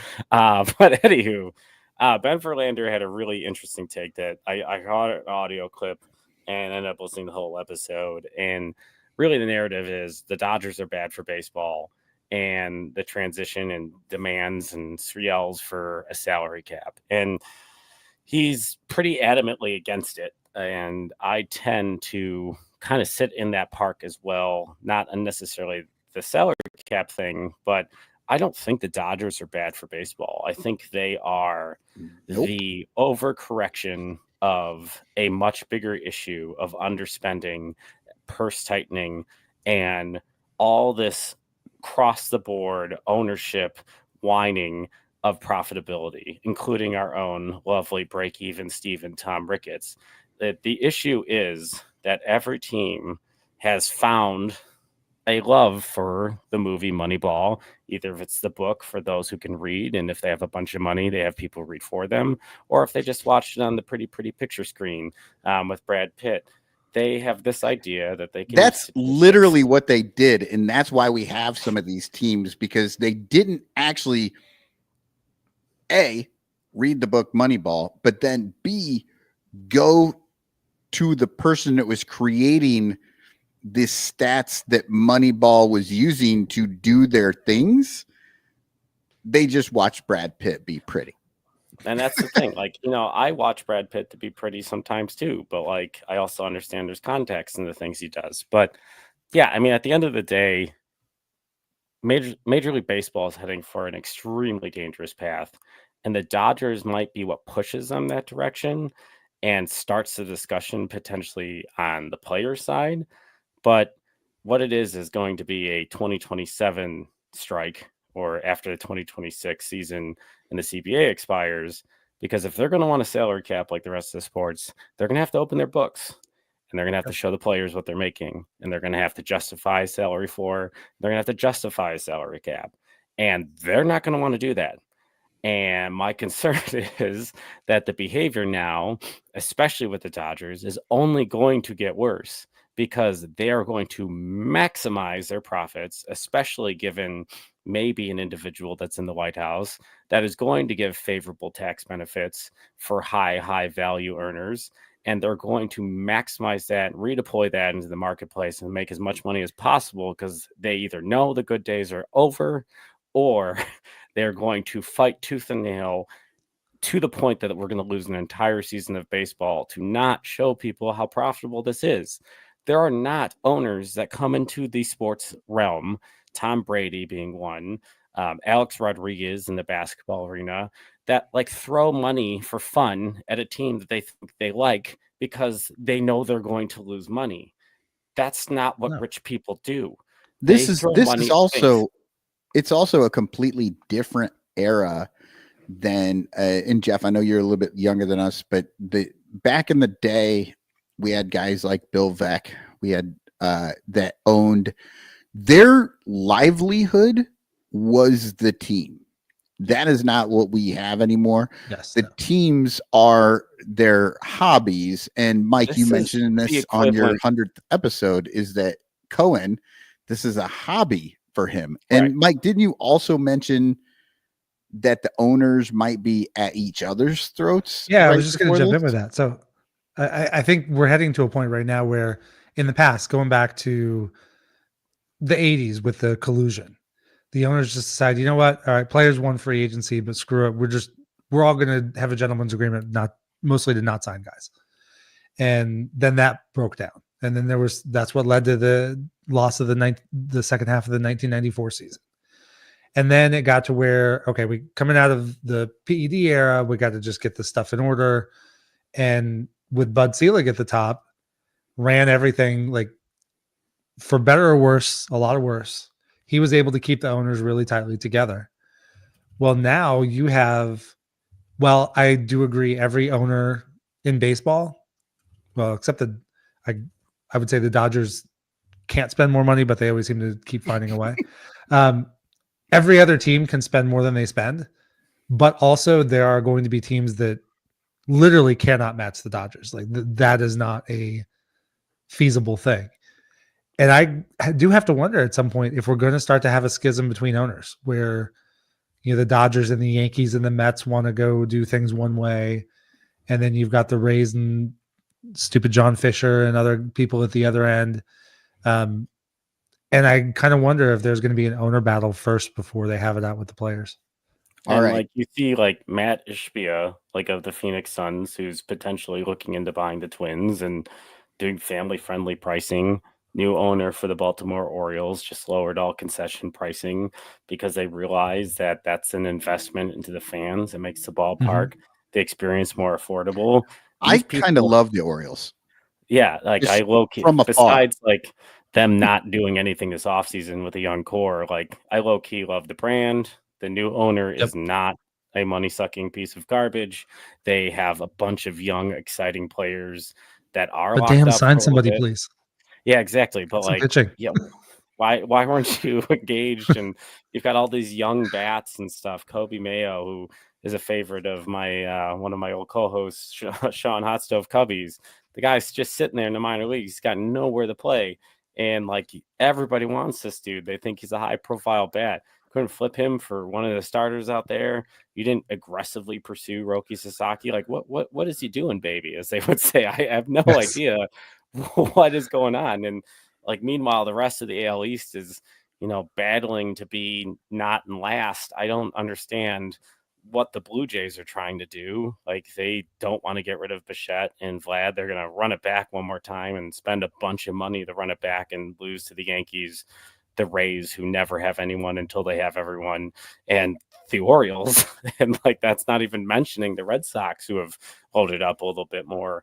Like, I keep forgetting that, they've got Garrett Crochet at the front of that rotation now, and they're going to be a little more formidable and have addressed some concerns. So, yeah, it is a weird moment in this sport, and I hate that the offseason discussion is about money, and we continue to have an issue with people being able to access the game, to watch the game, to even care about this game, which is, why fan-made content is so important, because the fans are disappearing.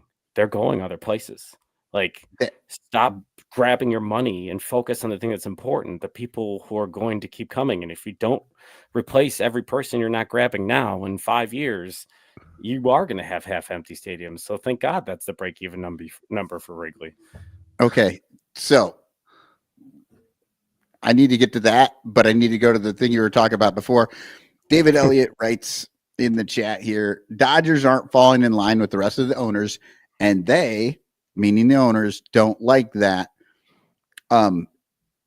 Yes, but Cubspiracy. I've got a Cubspiracy that I just thought about when I read David's thing here, and I'm listening to you guys. Here it goes. The Dodgers are doing exactly what all the owners want them to do. They have the money. They're going to run it. They're going to run it, and they're going to just toss all this money, and they're going to blow out everything so that when we hit 2027 and the rest of these owners are like, we need a salary cap, they have all the fans on their side. Everybody who isn't a Dodgers fan is going to go, yeah, you can't let a team do that. You know what I mean? So I'm wondering if maybe David's wrong in that the Dodgers aren't doing what they don't like. They're doing exactly what they like, because it's going to give them sort of this bargaining chip with the fans later down the road to get that salary cap. And the Dodgers are the ones like, yeah, we can do this. We're going to win a bunch of championships. We're going to blow out all this stuff. And then when we get the salary cap, we'll make all that money back. What do you think? The counter to me is that, fans, the Players Association is going to ask them with like other leagues to open the books if they're going to put a cap. So like, it doesn't matter, like, the public perception, like, it's still going to come down to, we're going to find out how much money these dudes have been making for years, and we're all and that's why you don't see the last few rounds. There's not been much labor strife in the NFL or the NBA because they've got those things in place. Well, also they have NFL's robust revenue sharing. Yes. Like, baseball has gotten away with that. If you buy a Kyle Tucker jersey, guess what? Cubs get that money. Like Shohei Ohtani jerseys. But that might also be in the benefit of these guys to get that cap, like the lower level. It'd be better for the game if they did. And then, Yeah. then the key point there is then the players, every time the CBA is up, they can say, okay, you've added 3 new revenue streams. Here's the new number. We were at 55% of no, 55. I don't think it's over 50%, but we were at like 44% of revenues. Now we want player salaries to be 47% of revenues. And you're arguing over a number and you figure it out and you meet in the middle. Like it's so much easier at that point because books are open. Everybody knows what they're making. If the league goes through like a COVID scenario and revenues go down, they're going to see that in the books and be able to like. Yeah, no, Dynamics are going to be super challenging, and like, will we see max contracts, and will we like so that every team can offer a player instead of being bid? So I'm just throwing that out there as a conspiracy, right? Like maybe they are working together, even though it looks like the Dodgers aren't. And then it's always safe to assume they are working together. So yeah. I feel like maybe I'm wrong, but wasn't there like a lot of scuttlebutt in the last CBA that there was like 9 owners that were grouping together that continued to like veto some of the like agreed upon changes, and like I heard part of that too. group was Reinsdorf, Pittsburgh, Miami, and Yumper has been in here for a little while bitching about Reinsdorf, and I mean he's ruined 2 teams, so like congratulations. Well, and that's where I think we can look at some of the markets. Like I think Tampa Bay has taken a pretty responsible approach. I think Kansas City, for the most part, look, they signed Bobby Witt Jr. They've had some good teams without having the big revenues, but then you look at and even though they're still smaller revenue teams, what Bob Nutting does in Pittsburgh and what John Fisher has done in Oakland and wherever Sacramento they are now, and Reinsdorf and White, like those guys are absolute embarrassments. I can say that Tom's an embarrassment, but Tom is not an embarrassment on that level. Like those guys should not even have a team. Tom's an embarrassment on a different, for a completely different reason. It's a different scale, a different measure.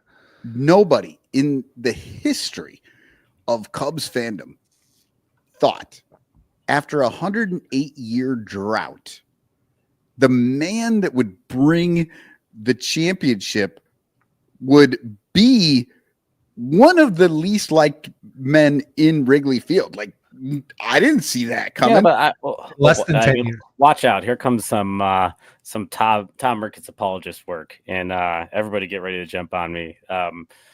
Like we had years of mismanagement and really circulated lies of the Tribune ownership, but like Tom Ricketts' judgment at times has been unfair. His commentary has been robustly stupid. Like every time he's opened his mouth, and maybe that's just a media thing. Maybe that's why he's not running TD Ameritrade and he's running the Cubs, because maybe he talks a little bit too much. But I don't think he's done bad things for the Chicago Cubs. Like the ballpark renovations, just pristine. Like the places, it's a great game day experience. It's expensive. Jeff. Nobody is going to argue that point with you. You are correct. And I will tell you, look, I know you guys haven't been here as long as I have. Years ago, I was like, I freaking love this dude.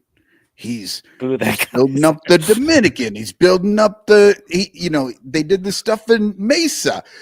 Wrigley's getting redone. All this stuff was amazing, and the team is looking up, and then they win the championship. And I'm like, this dude is he's nailing it on every point. You're not wrong. But, and that's when everything switches in a sentence. That's when I go back on everything. I would argue like it's not just Tom though. Think about how all of it has switched. Like yes, a lot of things have like switched. What the tickets priced, and they've always been the most expensive. We didn't care that the team lost from that time, but they lost for most of our lives. Like, but now we could afford to go to the games. Yeah, but we could afford to go to the games then, and it's because it was easier for the market to bottom out on StubHub than it is on SeatGeek. So. But I'm just saying, this guy who is all of the things that you just said how is it possible that guy is also the least liked guy in Wrigley Field, unless he's sitting next to Jed? But like literally, these guys have done something I thought was impossible. Well, They brought a championship and are also hated. I mean, it was the perfect storm. It was the biblical losses comment got it started, which was again, you don't have to go say that. You could say it in a different way. Yeah. Then the sell off. Don't bring the Bible up at all, please. Then by the way, rebuild. I'm going to have a Bible Cubs book out here this spring. But don't put your hand on it. Like you don't need to. Oh, I never would. This one has 69 verses in it. Talk about it all the time, and when the time comes, don't put your hand on it. Then it means nothing. And then they have the sell off of the old core, all the old favorites. So you fall in love with that team, and nobody stays basically except for Hendricks. And then you have a rebuild that's not a rebuild, and so so much of this they've done to themselves because of both. Really, neither Jed or Tom should ever speak in front of a microphone. Well, and that's what I'm saying. Like it's just been since I would say 2018. It's just been all such a surprise that it could go so south. So well, to your earlier point, Todd, it was the beginning of that feeling for me, and it was the Bryce Harper offseason. Like I did not understand, and I questioned if I was spoiled thinking that was a player in that. I questioned like if my fandom, like what happens. I remember after 16, I'm like, all right, like this team's gonna run it back. Like, am I gonna be annoying because we're gonna be like the Yankees and we're just gonna roll off championships? Like those were the thoughts I was having, and now I'm just like, Jesus Christ, I may never see another one. Like it's just like it sucks. Here's the thing that doesn't probably get enough attention. When you really look at where that broke down, heading into that 2018 season was the year Theo spent a boatload of money on Yu Darvish, Tyler Chatwood, Brandon Morrow, and Darvish wound up being fine. His contract has been fine. He's had another extension since then. But that first year and a half was a train wreck. None of those other guys, Morrow couldn't stay healthy. He did have a good first half that one season. Chatwood could never put it together. And that was a big part of why their budget got inflated, because he spent all that money on pitching at a time when they weren't extending anybody. So all those arbitration guys were getting more and more expensive. And then you head into that 2019 offseason that's famously the Descalso offseason. But they were still carrying those bloated pitching contracts. And that was also because of the lack of pitching and the lack of pitching development. They wound up feeling like they had to pick up the $20 million Cole Hamels option. If they had two young pitchers coming from AAA at that point, I don't know if they picked that up, and then maybe they do have the space for Bryce Harper. Their farm system was extremely top heavy with hitters in 2015. We all know that. That whole group came up, youngest team to ever win the World Series, best defensive team to ever play, metric wise, and like just ran the gauntlet. They were expected to win the World Series. They did, which is nuts to think about in hindsight. Like, name a year the Cubs have been named. No, you can't, because they hadn't happened in 108 years. Name not just the Cubs. Name a year any team has been, like, maybe the Dodgers last year, but outside of that, nobody. Correct. Nobody has been the preseason, you're going to win it.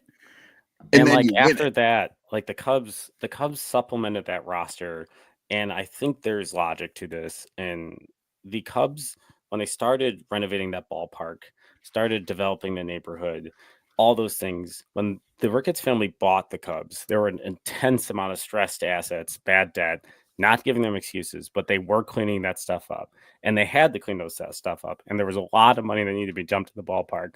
Crane Kenny has said it was 100% over their projected budget. And a lot of that had to do with maintaining federal landmark status, from what I understand. So they, early on, I knew that, like, apparently cash flow was extremely low, and Theo went to Tom. It was like, we can get John Lester if we do these moves. We can get Zobrist.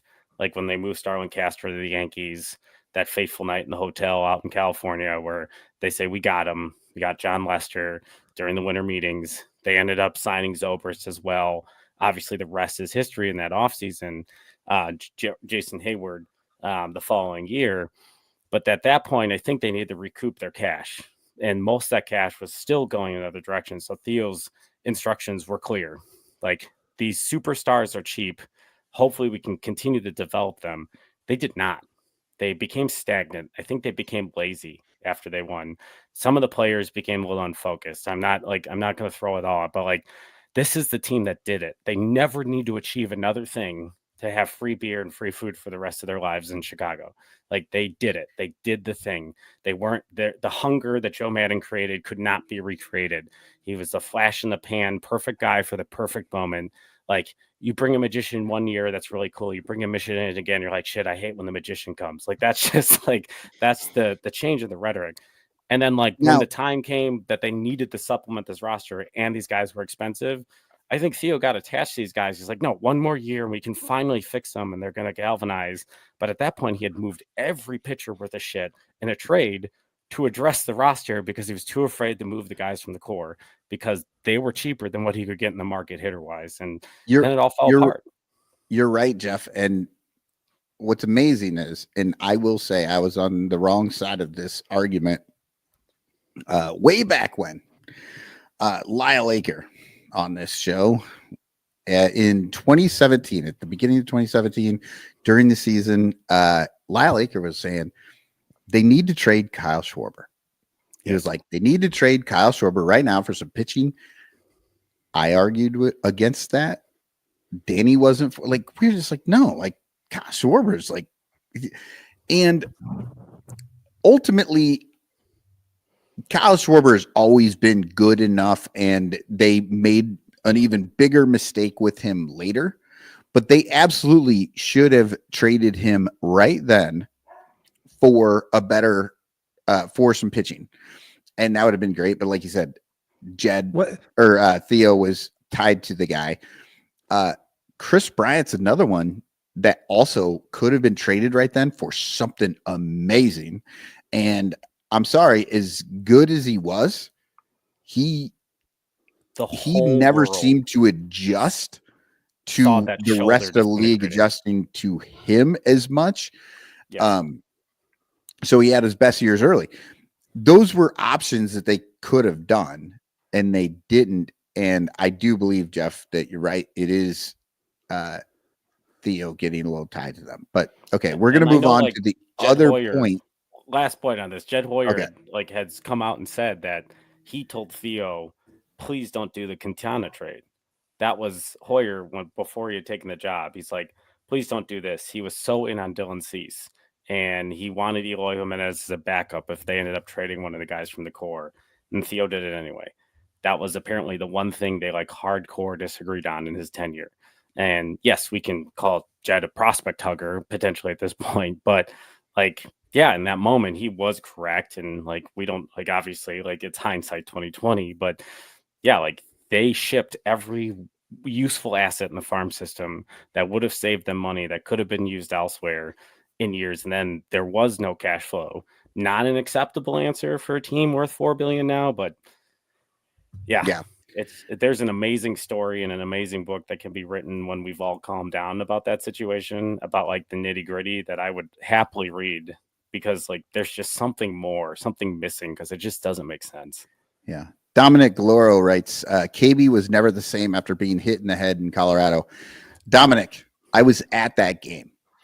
I had amazing seats, and man, I saw that very, very way too up close. But then the other thing that I did want to point out the other point that I didn't get to earlier is you're talking earlier about how the fans aren't into the game. They're losing fans. First off, this year they actually somehow they got more fans than they had in previous years. But also, this is one of those things that I've seen it in the chat tonight. I miss WGN. Somebody said that. What is it going to take? And Mike, I'll ask you first. What is it going to take before these baseball people realize getting the game in front of people is what brings fans. Hiding the game behind paywalls and on services that nobody even can find isn't going to help them. So, like, Mike, what do you see is going to happen? Like, are they going to figure this thing out? I mean, I hope so. So I talked about this a couple episodes ago, but WGN is the reason why I'm a Cubs fan. I mean, I might have gotten there anyway because I grew up around Des Moines. We had the Iowa Cubs, and they're close, and I might have fallen in love with Ryan Sandberg anyway. But, and to be fair, WGN itself was baseball behind a paywall. Like, you had to have cable, and not everybody in those times did have cable. So there was a little bit of a access point there, but once you had it, it was there. I could have been a Braves fan. One of my good friends growing up was a Braves fan because they had TBS. And so I think his dad was an old Milwaukee Braves fan. So that's how that family wound up on the Braves. But I think the biggest thing is if baseball is there and it's accessible, I think people are going to pick it up and consume it. And we're making it too hard. I mean, the World Series 100%. games, I've talked about this, even Andrew, he's 13, but he has to get up for school at 6:30 in the morning. So it's one thing if the Cubs are playing in it or it's game 7, like we'll make some allowances, but for 3 weeks of the playoffs, kids that age, that's the prime age to fall in love with baseball and fall in love with baseball stars. And it is hard to let a kid stay up till midnight, multiple times a week to watch baseball. And I don't know what the answer is because you want the games in prime time and revenue matters and all these things, but they're going to have to figure something out. I think some of the social media stuff is really helpful. I know my oldest loves baseball and he played through high school. He's never been one to really sit down and watch a game. He'll do it for a big game or playoffs or whatever, but he has always consumed a ton of like the Pitching Ninja and some of the baseball channels that let you see exactly what the pitchers are doing, how they're gripping that ball, how they're releasing it. My youngest loves MLB The Show. I think that could be a great vehicle for keeping people engaged. Although Cotton, it's more boog, so maybe that's not so great. Yep. Oh my God, my oldest loves that damn game, and every time he comes home from college, he's sitting in his room and he's playing. And I walk upstairs and I hear Boog's dumb freaking voice coming out of there, and I'm just like, ah. I play a ton of MLB The Show. Like I'm probably, I guess, of that age group, and that was on when I was in college on floors like with a bunch of different guys. Like they were playing FIFA, college basketball during college basketball season. I went to Valpo, big college basketball school, Indiana. Like every kid in Indiana was born with a basketball in their hand, and like then in the spring we were playing MLB The Show, and it is such an important thing. Even MLB The Show struggled because of Major League Baseball with access because it was limited to PlayStation until like 4 years ago. And now it's an Xbox like that. And that's huge because there was no other baseball game because Major League Baseball only sold one of its license because they charged so much for it. It's insane. There used to be 11 baseball games every year. I talked about Pitching Ninja. When he first came out, Rob Friedman does amazing stuff, and he kind of recreated the fan evaluation of pitching, essentially. And when he first came out, MLB was going after him for like not having proper licenses on video. They gave him a cease and desist, and they shut him down very recently, like in the last like 7 or 8 years, and people went nuts. They're like, no, this is great for the game. And like, it was like a 24-hour reversal. They shut down John Boy like once a year with a cease and desist that lasts like about 8 hours because like other sports understand that using their content to grow the game is only going to help them. Major League Baseball sees it as a missed revenue opportunity and tries to snuff that shit out as much as they can. Yeah. But I think if you're going to capture the young fans, you've got to be able to do it in some of those unusual channels. It's not going to be sitting down 3 times over the course of a weekend to watch a 3-hour baseball game. I mean, some will do it. Some will do it a little bit, but they've got to be able to consume on their phone, consume on the go, watch the highlights, go. I do love the fact now that I'm remote, so I don't have to deal with any of the local blackout stuff, except for when the Cubs play in Cincy or Baltimore, and Washington or Atlanta.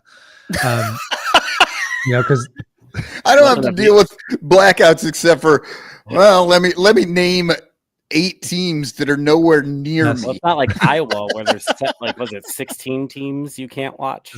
it's 6 or 7. That's the Yeah. worst. Yeah. Yeah. But so like being outside Chicago, most of the games are not a problem. The MLB app does make it very easy. I can pop it in and I can just, every time I turn it on, it gives me a choice. Do I want to pick up live or do I want to start the game? And I tend to I've always been a DVR guy because my kids are busy and we're off doing things. It's pretty easy to avoid scores. I'd rather just watch a game. And so that's one thing baseball has gotten right. It's been very easy to just say, you know what, I just want to start at the beginning. Let's go.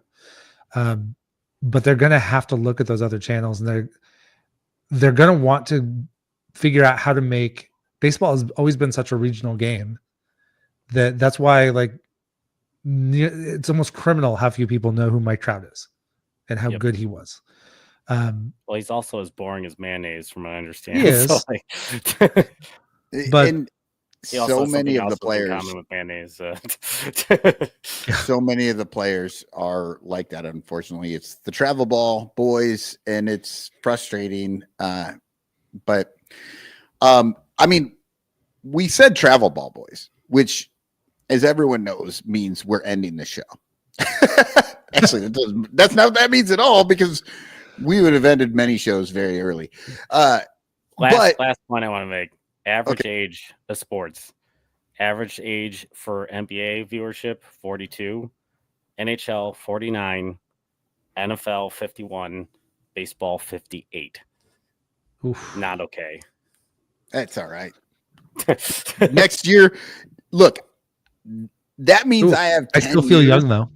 I have 10 years before I become average, which some people would say this is going to take me a lot longer to become average than that. But also, every year somebody turns 58. So you're always going to have fans. They make a little bit too much of this, I think, especially when the answers are so damn easy. Just let people watch your damn game. I mean, the Blackhawks found that out as soon as the old man died and his son put the games on TV. All of a sudden, people were Blackhawks fans. Didn't hurt that they won 3 championships, but people were already coming back to that team as soon as they could start watching them and start to get excited about that team. Those are my relatives. Are they? Yeah, we are the. Well, I said nice things about one of them. No, we're the cast aside Wirtz family. My mom's side. Shout out to my grandma, who is why I'm a Cubs fan. Is her maiden name is Wirtz. And there was a group that seceded, frustration within the family. So I am related to Rocky and such, but we are excommunicated. So. Well, for good reason. They didn't let anyone watch the Blackhawks. Yeah, exactly. We can't watch the Blackhawks. You're not coming to Thanksgiving. Yep, uninvited. All right, but shout out to Yumper. We broke that 2-hour mark for you specifically, and let's see. Before we get out of here, let's thank all of our Patreon supporters. Are we doing the chance prize too? And Rogue Wave, and damn it, Mike, I was gonna just bail on the whole thing, but now you're gonna make me actually have to own up to the fact that I didn't turn on the thing. There's a thing I have to turn on, and I didn't. Nerd alert! Nerd alert! Nerd alert! I didn't turn it on. So that was me. No chance tonight. I screwed that all up. That's on me. But it's on Mike for making everybody. Man, I was going to bail. I was just going to. Yeah, I'm just looking out for the fans here, Tom. God damn you. Well, you don't understand. I barely break even doing this podcast. I can't afford to have somebody running the chance of meter for me. Yeah, no more Kmart shoes for you. You're on the Rogalskis budget now. Exactly. Maybe, you know what? Look, if we had more Patreon supporters, people like Blake Beard, Rogue Wave Creative, Mac Hammer's permanent paintings, In the Clutch shirts, people like that could give us money. Maybe I could. There's no way. I'm never going to figure it out. But there's a better chance. Maybe we hire somebody whose sole purpose is to run the damn chance-o-meter, because I screwed it all up, people. Danny's coming back, guys. Danny will be back. He will be back, and we are the Iowa Cubs of the Bleacher Bunch. 100%. I am absolutely the Iowa Cubs of the Bleacher Bunch. And I said this actually week. I'm the Myrtle Beach Pelicans. Shout out to the hat I'm wearing. Like, I haven't even made it up to AA yet. So I said this last week. The whole like, I could do the show, I could talk, I could do, man, when we get into the nitpicky, like the things that you have to do to run the show, man, I hate this part and I'm not good at it. So I said it last week, it's still true this week. But okay, we still have not figured out a sign off for the Bleacher Bunch. Last week we said possibly Danny, or Sure Dan. Anybody else got any options? I like Sure Dan. That's pretty good. What about See You Later, Bleacher Creatures? Oh, there we go. See you in the bleachers, creatures. Yeah, instead of ranters, Bleacher Creatures. I don't know. Or the bums. I don't know. Yeah, it's already taken though. Robert Sanchez, I want my 2 hours back. You know what? No refunds. Seriously, that's the drop we need every time Ricketts comes on here, is the kid from Better Off Dead. I want my $2. Alms for the poor. However, we figure out to end this show someday properly. Tonight we're gonna do it. We're gonna say Bleacher Creatures, Sure Dan. And we don't have a song to end this, or we didn't have a song, but I went in and grabbed this one. It was the tribute to Danny's mom. And the mom shrine still lives, so there's no reason we can't do a tribute to this. Oh, and you know what? Man, I'm glad it all works out. It all works out. Shout out to Ronnie Woo Woo. Heard about this week. He's struggling. He was in the hospital. Danny went and sang some songs for him. And look, like a lot of people, Ronnie Woo Woo has times people have liked him, times they haven't. That's just the way it all is. But he's a guy that sort of has his own spot in Cubs fandom that we all have memories of. And he's struggling with health issues, as we all will at some point. And it's sad to hear. When he goes, it will be a piece of Cubs history that goes with him.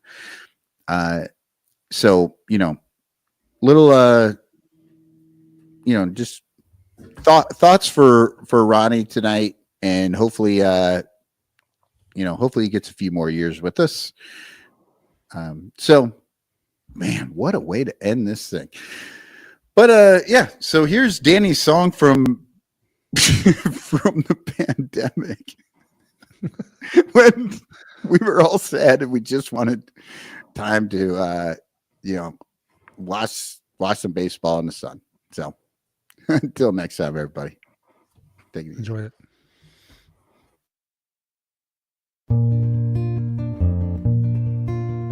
Winter kept on roaring, spring never arrived. The earth was busy healing, 1,000,000 people died. Seems like another era, a long forgotten time, when we all were out at Wrigley drinking beer in the sunshine. Watching the boys of summer send baseballs for a ride. A deep Chicago sunset, an orange and purple sky. I'm dreaming of those days, 'cause I remember you and I just loving being at Wrigley, drinking beer in the sunshine.